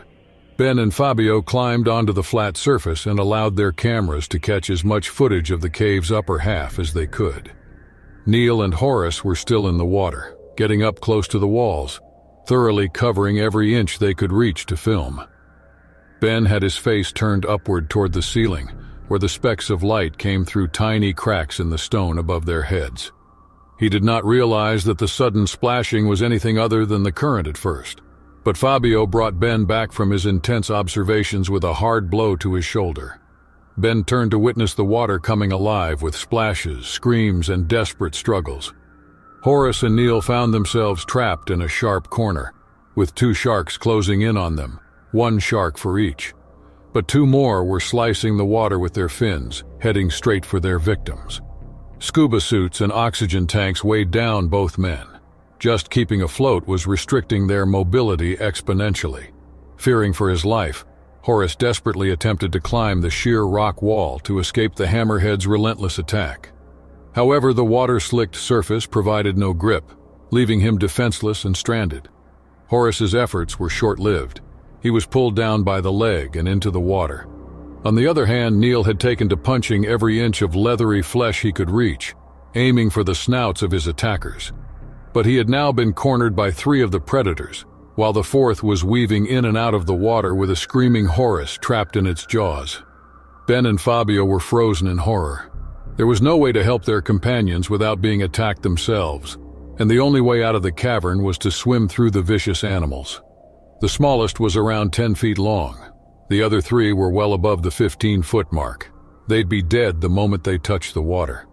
Within seconds, the screaming had stopped, and the only sound was the continuous rage of the water beneath them, as the pack continued to rip apart what was left of their prey. It went on for hours. The stream from their cameras sent every second of the carnage back to the vessels. Soon all that was left were scraps from Neil and Horace's wetsuits, and the grotesque chunks of flesh floating on the surface. Now and then, the flat nose of one of the hammerheads would leap out to grab another morsel. Rescue teams from above could not scale the shark-infested waters to aid the two trapped men. So Ben and Fabio waited in silence except for the occasional splash as the beasts devoured another bite. Hours went by and the night was fast approaching. Ben could not stand the idea of being trapped in the dark with only the sounds of the massacre continuing in the waters. And just as he and Fabio had resigned themselves to spending the night on the ledge, there was a blast like a cannon from above, and the water was showered with rock shards. They were blowing the roof open. If rescue services couldn't enter from the bottom, they would blow their way in from the top. The men below hugged the wall and each other to avoid the raining missiles. Luckily, it only took one blow to open a hole large enough for them to lower a rope and harness. Ben sent Fabio up first and was hoisted up himself a few minutes later. He came out into the open air just as the sun was about to go down. The men did not take notice of the news crews and crowds that had gathered. The relief was so intense that they saw nothing but the open air and each other still miraculously alive. No burial could be held for Neil and Horace, since they could not retrieve their bodies. Instead, their families held a wake, hoping to find some sense of closure. Fabio would retire from diving but never recovered from the ordeal. And Ben, even though that day would never cease to haunt his dreams, went on to explore the world's waters for many years. But he never could bring himself to dive off the coasts of the Hawaiian Islands again. In the coastal town of Port Lincoln, Australia, nestled along the breathtaking Eyre Peninsula, the azure waters held secrets that both fascinated and terrified the locals. Port Lincoln was renowned as Australia's seafood capital, and a popular tourist destination due to its stunning scenery and oceanfront environment. It was the perfect spot for yachting, scuba diving, shark cage diving, and game fishing, drawing adventurers and thrill-seekers worldwide.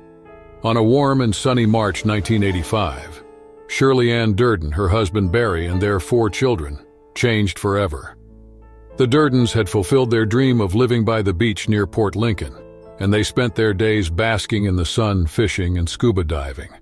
Shirley, a loving housewife, relished the opportunity to explore the underwater world that the ocean offered. One fateful day, Keith Coventry, a friend of Barry's, joined them on a scuba diving trip to search for fresh scallops. They donned their diving gear, excited for a day of adventure beneath the waves.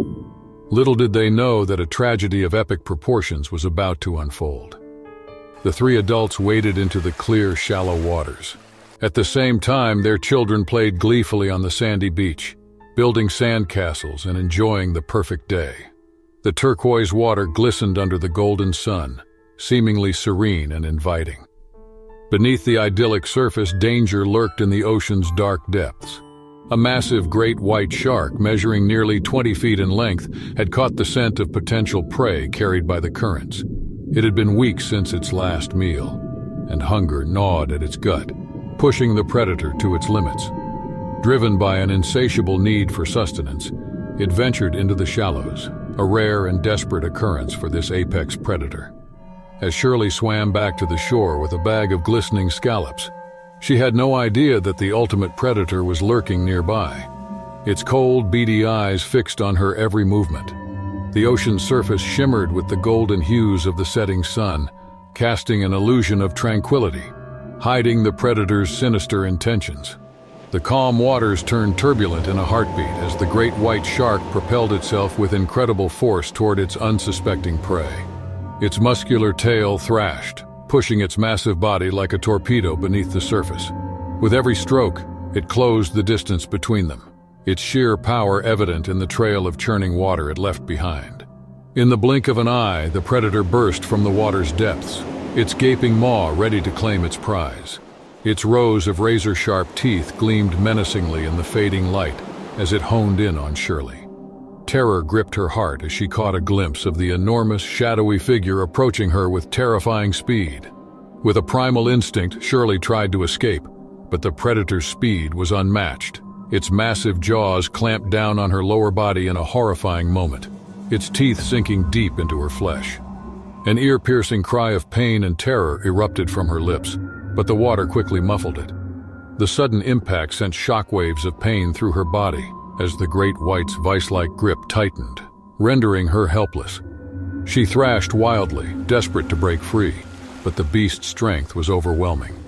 Each movement sent searing pain through her body as the predator shook its head violently, its teeth tearing into her with primal ferocity. Bubbles of air escaped from Shirley's mouth as she fought to breathe, her lungs burning with the urgency of survival. But the great white's grip remained unyielding, its ancient instincts taking over as it subdued its prey. Panic consumed her as she realized the gravity of her situation. She was trapped at the mercy of one of the ocean's most fearsome predators. Time seemed to slow down as the predator's relentless assault continued. The struggle played out in a gruesome ballet of death and desperation. Shirley's pleas for help were futile, drowned out by the merciless force of the predator's attack. With each passing moment, her strength waned, her body succumbing to the overwhelming power of the predator. Her vision blurred, and darkness surrounded her, threatening to claim her consciousness.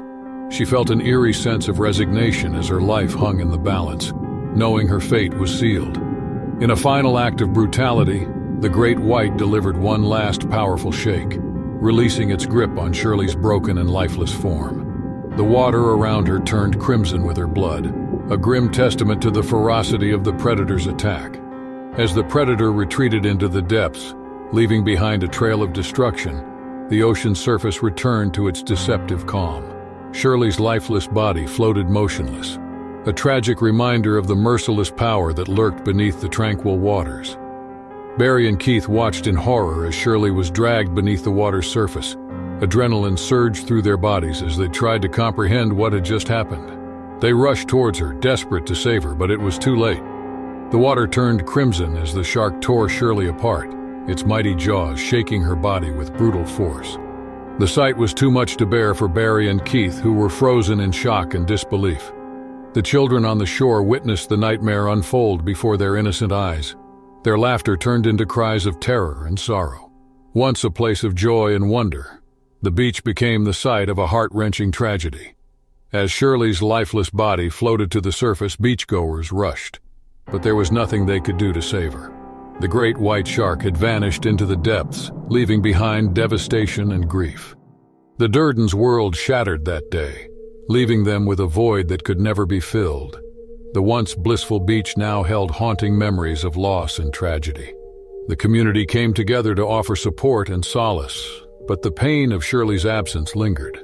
The great white shark, a fearsome creature feared by many, had claimed another victim. Its reputation as a ruthless predator had been proven true, a stark reminder of the unpredictable and dangerous nature of the ocean.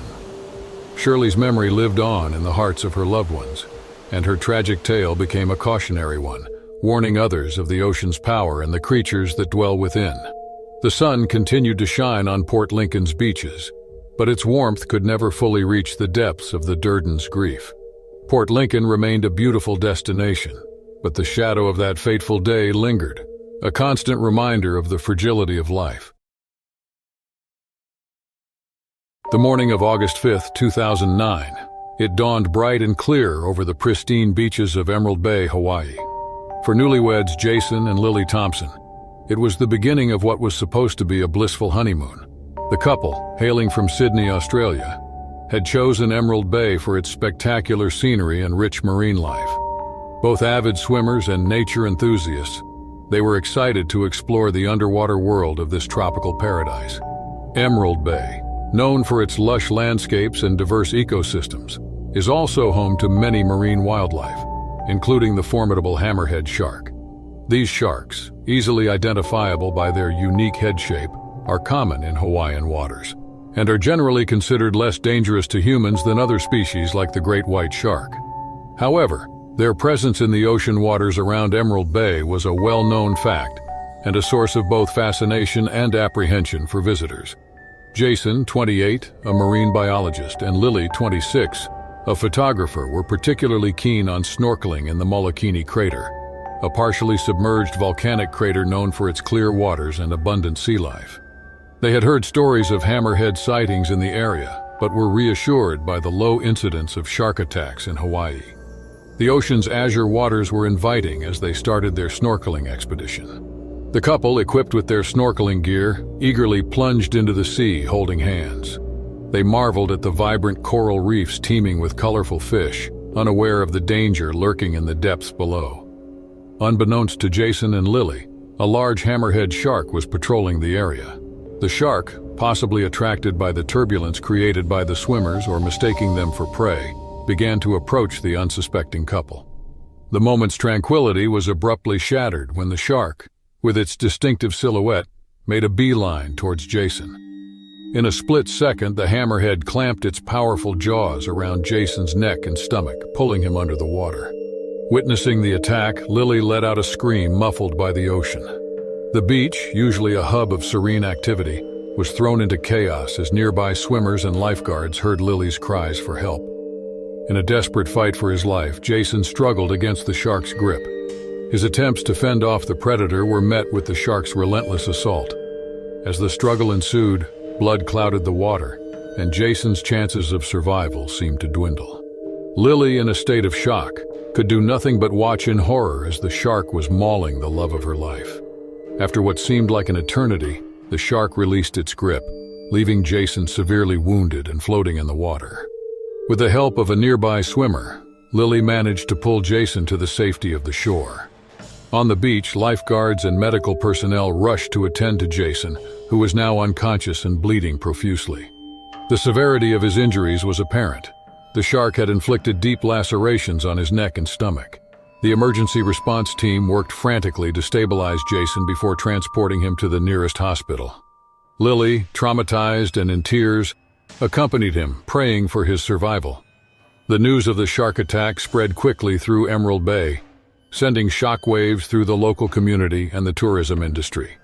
The beach was immediately closed, and authorities began investigating the incident. Marine experts and shark behaviorists were called to assess the situation and determine the reasons behind the shark's unusual aggression. Speculations arose about the shark's behavior, with some suggesting it could have been provoked or that it mistook Jason for its natural prey. As Jason fought for his life in the hospital, Lily remained by his side. Her dream honeymoon turned into a harrowing ordeal. The couple's story became a stark reminder of the unpredictable nature of the wild and the inherent risks of venturing into the habitat of powerful marine predators, like the hammerhead shark. In the hospital, the situation was grave. Jason's injuries from the hammerhead shark attack were critical. Surgeons worked tirelessly, fighting to save his life and repair the extensive damage. Still reeling from the shock, Lily waited anxiously, her heart heavy with fear and uncertainty. The couple's families, informed of the tragedy, rushed to Emerald Bay to be by their side. As Jason lay in recovery, battling through the aftermath of the attack, the incident sparked a flurry of activity back at the beach. Authorities cordoned off the area, and marine biologists began to gather data to understand the shark's behavior. Divers were dispatched to monitor shark movements, and warning signs were erected along the beach, advising swimmers and snorkelers of the potential dangers. The community of Emerald Bay, usually bustling with tourists, felt the ripple effects. Beachgoers were now more cautious, and local businesses noted a drop in water-related activities. The attack brought a new awareness of the risks associated with ocean activities, even in a paradise like Emerald Bay. Back in the hospital, Jason's condition stabilized, but the road to recovery was long. He had lost a significant amount of blood, and the injuries to his neck and stomach were severe. Despite the challenges, his spirit remained unbroken. Supported by Lily, his family, and a team of dedicated healthcare professionals, Jason began the slow healing process. Lily, while relieved that Jason had survived, grappled with guilt and trauma. She replayed the attack over and over in her mind, wishing she could have done something to prevent it. Counseling sessions were arranged for her, helping her to process the traumatic experience and cope with the emotional aftermath. The incident raised meaningful discussions about wildlife encounters and the need for increased awareness and safety measures. Experts emphasized the importance of respecting wildlife and understanding the risks involved in entering their habitats. The attack was a harsh reminder that, while beautiful, nature can also be unpredictable and dangerous. Meanwhile, the hammerhead shark, the perpetrator of the attack, remained a mysterious figure in the ocean's depths. Some locals viewed the shark with fear, while others saw it as an integral part of the marine ecosystem. The debate about human-wildlife coexistence and conservation continued with no easy answers. Months passed, and Jason's condition improved. The couple's ordeal had garnered attention worldwide, sparking conversations about shark behavior, conservation, and the balance between human activity and wildlife protection.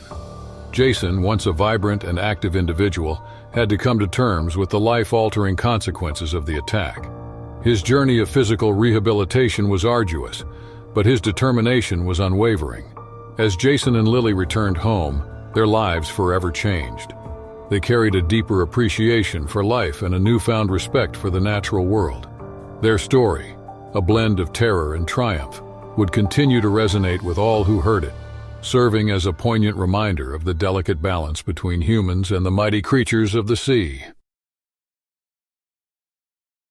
Neptune's Cove, a location off the coast of South Africa, was a marine researcher's paradise.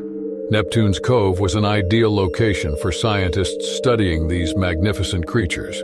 Known for its rich biodiversity and as a hotspot for great white shark sightings. Great white sharks, known for their impressive size, robust build, and keen predatory instincts, were frequently observed in this area, making it a prime spot for research and observation. On this crisp May morning in 2007, Dr. Emily Foster, a young and ambitious marine researcher specializing in shark behavior, prepared for a day of fieldwork at Neptune's Cove.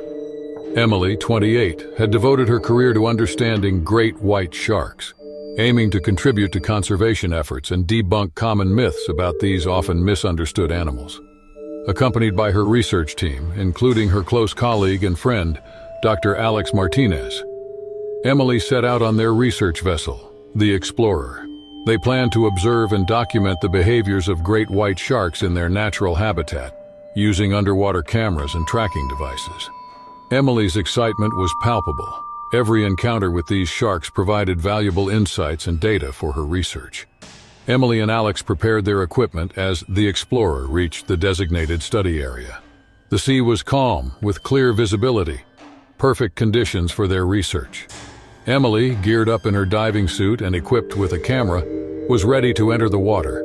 Her extensive training and experience had always given her confidence during these dives. but she respected the inherent risks. In the water, Emily was in her element. She marveled at the underwater world around her, the vibrant marine life, the play of light through the water, and the sense of peace that enveloped her. Soon she spotted a great white shark in the distance.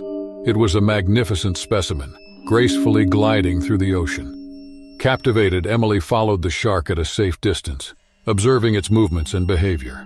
Her camera captured every detail, from the mighty swish of its tail to the almost curious tilt of its head. But as she ventured further, she inadvertently came between the shark and its potential prey, disrupting its natural hunting pattern. Without warning, the situation escalated. The great white shark, possibly feeling threatened or agitated by Emily's presence, turned towards her. In a swift and unexpected movement, the shark charged. Emily's heart raced as she saw the shark's open jaws approaching her. Instinctively, she tried to move out of its path, but the shark was too fast, too agile. It bit down on her leg, pulling her with immense force. The world around her turned into a blur of panic and pain. Witnessing the attack from the explorer, Alex immediately signaled the emergency. The crew sprang into action, launching a rescue operation. Emily struggled to free herself from the shark's grip on the water.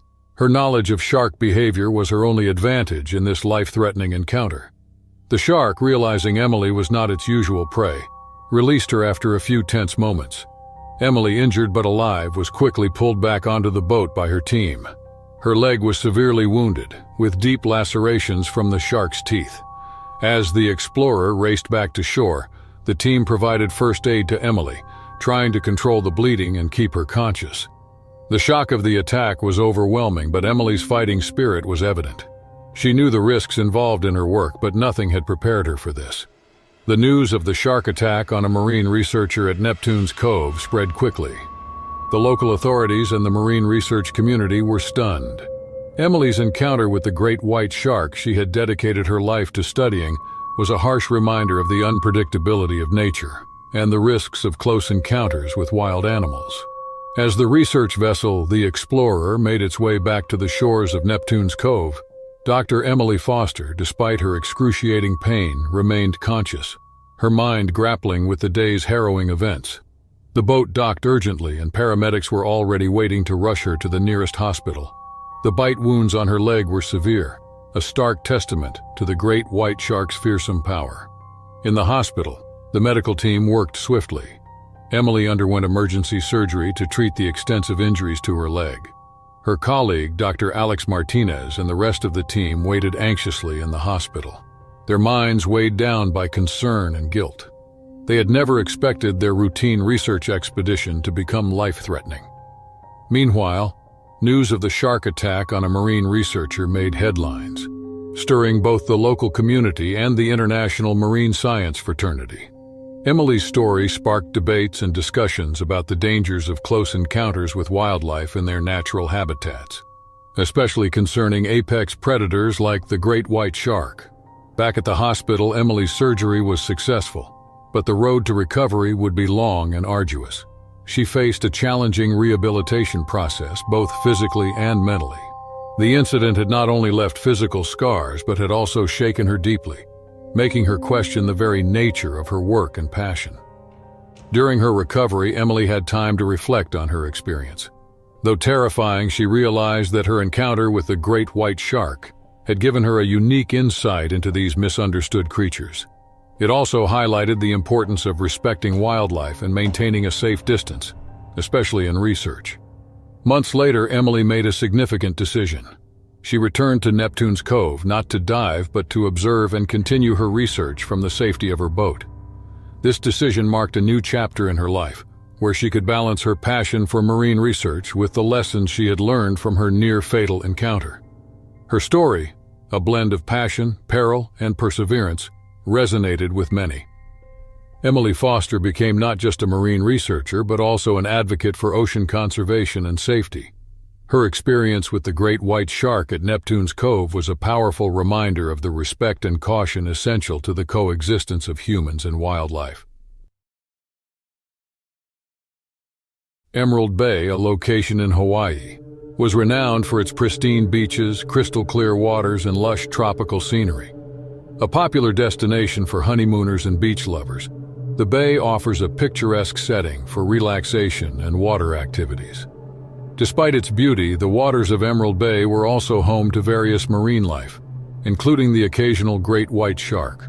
While sightings were rare near the shore, the presence of these apex predators in deeper waters was a known fact to locals and seasoned visitors.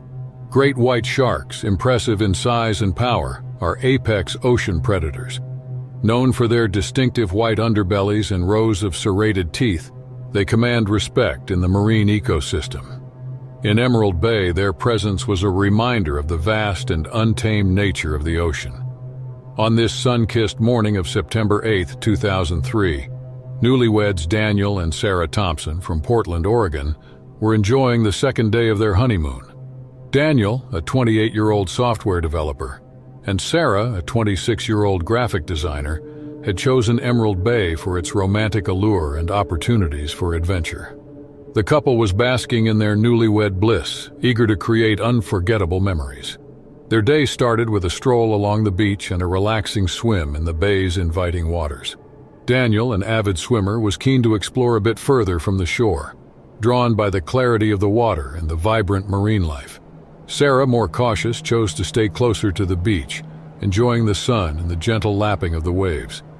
As Daniel swam, he marveled at the underwater world around him, schools of colorful fish, intricate corals, and the occasional curious sea turtle. Lost in the beauty of his surroundings, he ventured further out, unaware of the danger lurking beneath the surface. In the deeper waters, a great white shark approached stealthily, attracted by the movements and perhaps mistaking Daniel for prey. Great whites are known for their curiosity and can be unpredictable, especially in areas where their food sources overlap with human activity. Without warning, the shark surged forward, its immense jaws open. Daniel felt the sudden, terrifying impact as the shark bit into his leg. The force of the attack dragged him underwater. His shock and pain were immediate, and he struggled to break free from the shark's powerful grip. On the shore, sensing something was wrong, Sarah saw a commotion in the water. Her heart sank as she realized that Daniel was in trouble. She screamed for help, her voice carrying over the beach, alerting other beachgoers and the lifeguards on duty. After a brief but ferocious encounter, the shark released Daniel and disappeared into the bay's depths. Daniel, severely injured but alive, managed to surface, shouting for help. His leg was bleeding profusely, a clear sign of the shark's deadly bite. The beach lifeguards leaped, racing towards him with a rescue board. Daniel was quickly pulled onto the board and brought back to shore. Sarah, panic-stricken, rushed to his side as the lifeguards administered first aid, trying to control the bleeding while waiting for emergency medical services to arrive. The attack sent shockwaves through Emerald Bay. The beach was evacuated, and the authorities were notified. As Daniel was rushed to the hospital, questions began to arise about the presence of great white sharks in the area and the safety measures for swimmers and beachgoers. For Daniel and Sarah, what began as a romantic and joyful honeymoon had turned into a harrowing fight for survival. As the ambulance raced towards the hospital with Daniel Thompson aboard, Sarah, his wife, followed closely behind, her mind a whirlwind of fear and concern. The severity of Daniel's injuries was apparent. The shark's bite had caused significant damage, and his condition was critical. Sarah clung to hope, praying for his survival and a future together that they had just begun to envision. At the hospital, Daniel was immediately taken into surgery. The medical team worked diligently to repair the damage inflicted by the shark. Sarah, waiting anxiously in the hospital lobby, was comforted by a kind nurse who reassured her of the hospital's expertise in dealing with such traumatic injuries. Meanwhile, at Emerald Bay, the news of the shark attack had created a stir among locals and tourists alike. The beach, usually a hub of joyful activity, was now a scene of caution and concern.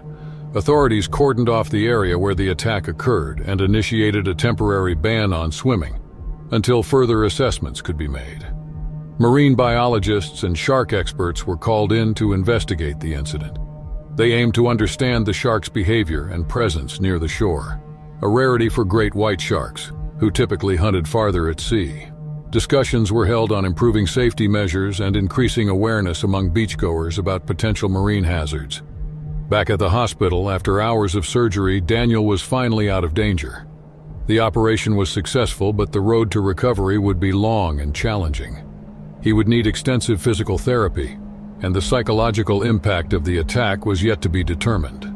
Sarah, relieved that Daniel had survived the surgery, remained steadfastly by his side, her love and support unwavering. In the days following the attack, Daniel's story garnered media attention. The ordeal of the young couple on their honeymoon, shattered by a rare and terrifying shark attack, captured the hearts of many. As Daniel began his recovery, he was overwhelmed by the outpouring of love and support from strangers and loved ones alike. His spirit, though tested, remained strong. He found solace in Sarah's constant presence and the shared determination to overcome this unforeseen challenge that had so abruptly intruded into their lives. In response to the incident, the local authorities at Emerald Bay implemented new safety protocols.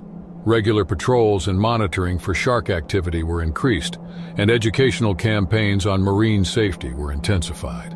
Beachgoers were now more informed and cautious, a change brought about by the stark reminder of nature's unpredictability. Months passed, and Daniel made significant progress in his recovery. The physical scars remained, but they symbolized his survival and resilience. The couple's bond, forged through love and tested by adversity, grew more assertive. They began to plan for the future again, a future that held new meaning and appreciation for life's fragility and the power of love. On December 19, 1981, the sun decided it was too shy for today as it hid behind the gray clouds looming over California. Many were bothered by the overcast weather, and not many souls ventured to the coastlines of the beach-clad state. However, enthusiasts and surfers wanted to take advantage of the storm swell caused by the cold, windy weather. Louis Archer Boren, a curly-haired adventure seeker, woke up to his alarm. Although most people would sleep off Saturday mornings, the ocean always welcomed him. He planned to surf South Moss Beach's waves with his friend Mark, expecting it to be just another typical day. He quickly got up from bed, ate breakfast, and said goodbye to his parents. He strapped his 5'4" surfboard, colored yellow and black, on the roof rack of his car. The silhouette of a surfer on the board eerily looked like a seal, but Louis didn't think much of it then. As he maneuvered the car out of the residence, unbeknownst to him, this would be his last goodbye. He drove carefully, reaching South Moss Beach early in the morning before the rendezvous time. The smell of the ocean permeated the air, promising Louis another excellent surfing session.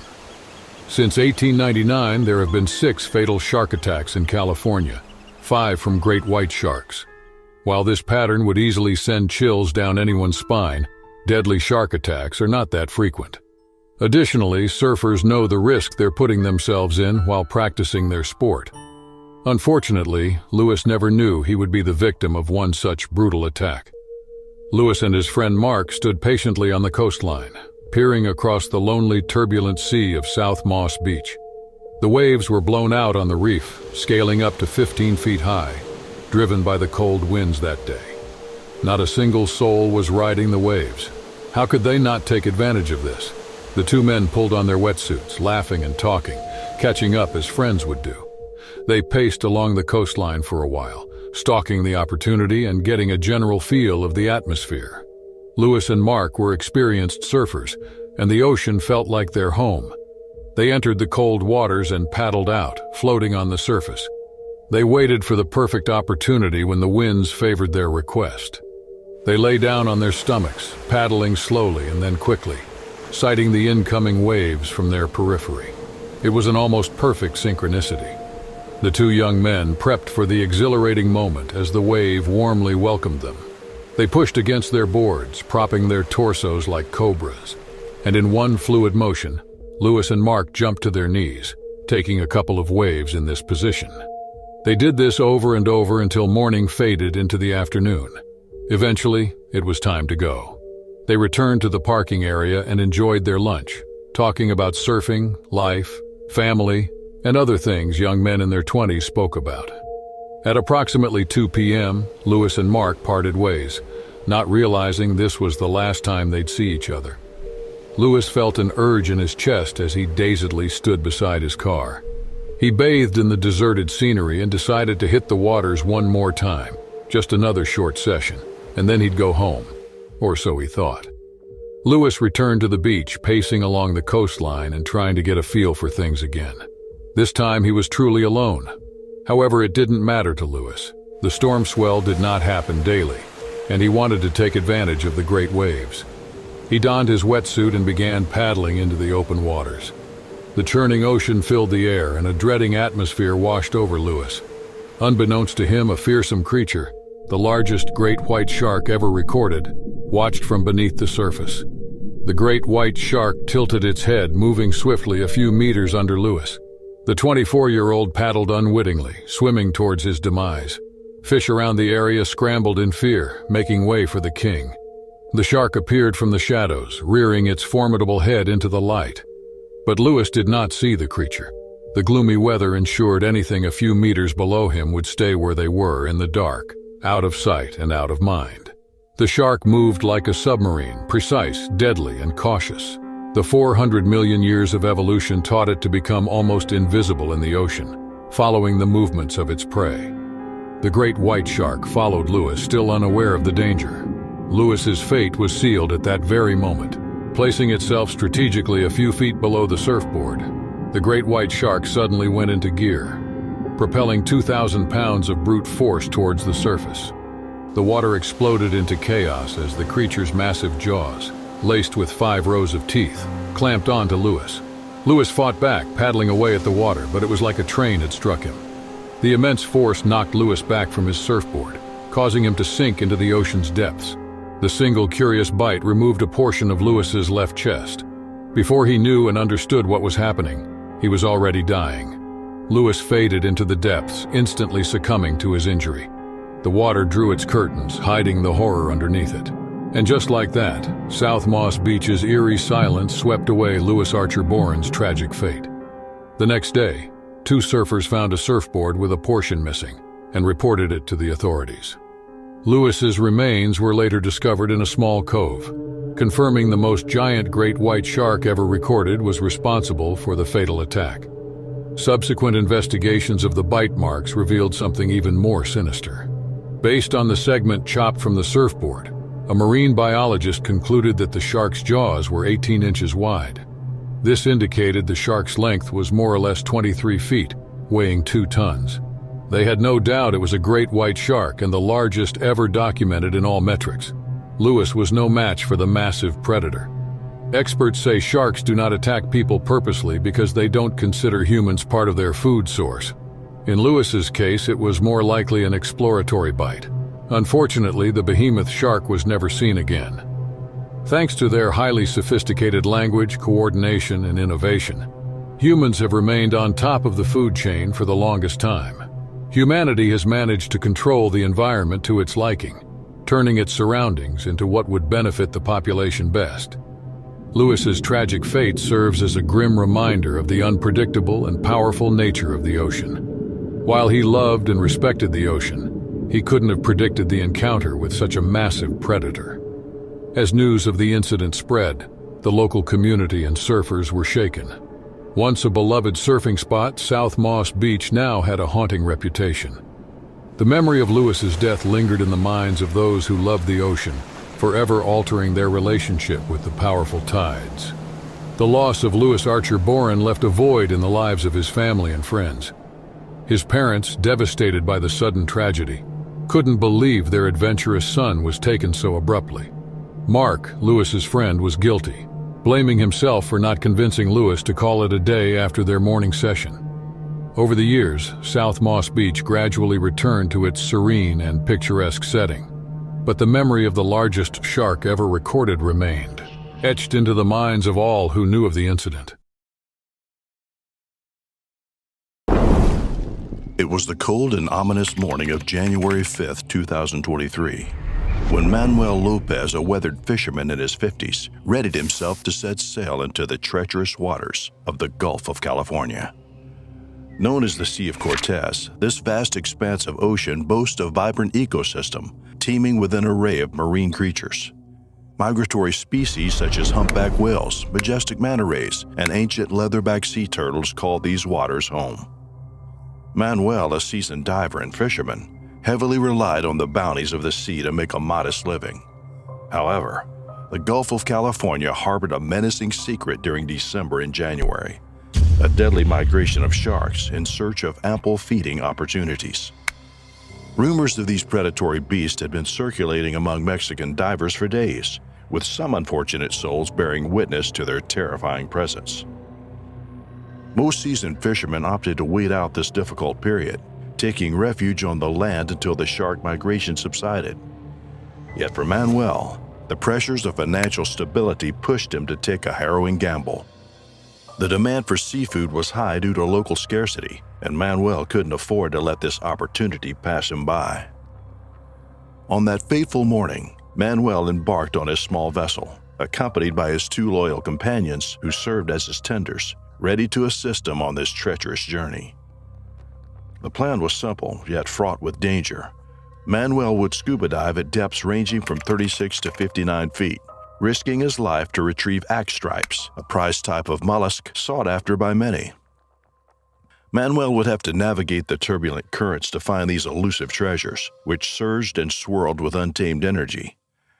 The waters churned with raw power, threatening to expose him to the watchful eyes of the sharks lurking just beneath his reach. Each dive carried him deeper into a world of uncertainty, where danger lurked with every passing moment. The ocean floor, shrouded with ethereal darkness, held the key to Manuel's fortune. It was a realm cloaked in mystery and teeming with hidden treasures, where the axe stripes lay buried beneath layers of sand and sediment. Yet this treacherous domain was not willing to surrender its secrets easily. As Manuel submerged beneath the surface, the weightlessness of the water enveloped him, a stark contrast to the gravity-bound world he left behind. Like a skilled predator, he assumed a position reminiscent of a foraging sea lion, his body gliding along the ocean floor with fluid grace. Little did he know that this seemingly clear resemblance would unwittingly draw the attention of a creature much deadlier than himself. The great white shark, an apex predator of the sea, patrolled the waters with an air of authority.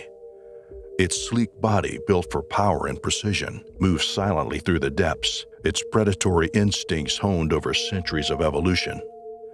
Hidden within the shadows, the shark observed Manuel's every movement, a silent observer, awaiting the perfect opportunity to strike. It wasn't just Manuel's posture that had captured the shark's attention. It was also the chaotic flurry of his fishing activity. The rapid movements, akin to a dance of survival, betrayed the presence of something valuable. Curiosity mingled with hunger in the shark's primal instincts as it grew increasingly intrigued by this unusual sight. As Manuel plucked the axe stripes from their sandy abodes, the ocean was infused with a concentrated scent of the shellfish. The aroma, released into the water with each successful harvest, traveled on invisible currents, reaching the keen olfactory senses of the great white shark. It was a tantalizing scent, an irresistible invitation that stirred the hunter within the creature. Intrigued and driven by its insatiable appetite, the great white shark approached Manuel with caution and curiosity. It glided closer, its movements graceful yet purposeful, drawn inexorably by the scent of the shellfish and the energy radiating from the diver's presence. Like a symphony of primal instincts, the shark's senses guided it towards its potential prey.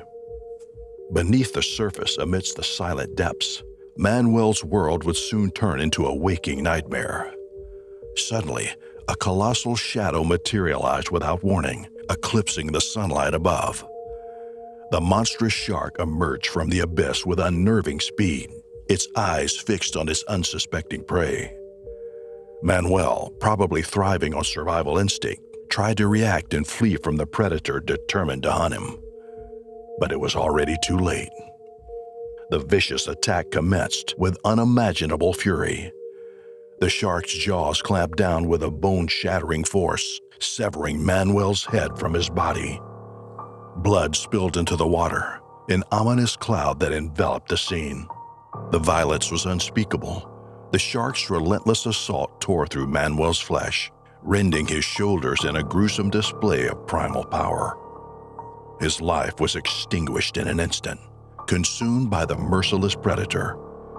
Seeing the ghastly spectacle, Manuel's companions stood paralyzed by sheer terror.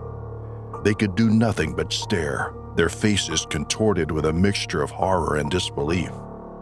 The tranquil ocean transformed into a theater of unspeakable carnage, leaving Manuel's remains scattered and lifeless, a macabre offering to the depths. The once promising morning turned into a nightmare, forever etched into the minds of those who bore witness to the ferocious shark attack. The echoes of Manuel's screams and the grotesque aftermath would haunt them, a grim reminder of the ocean's unforgiving nature and the dire consequences of tempting fate.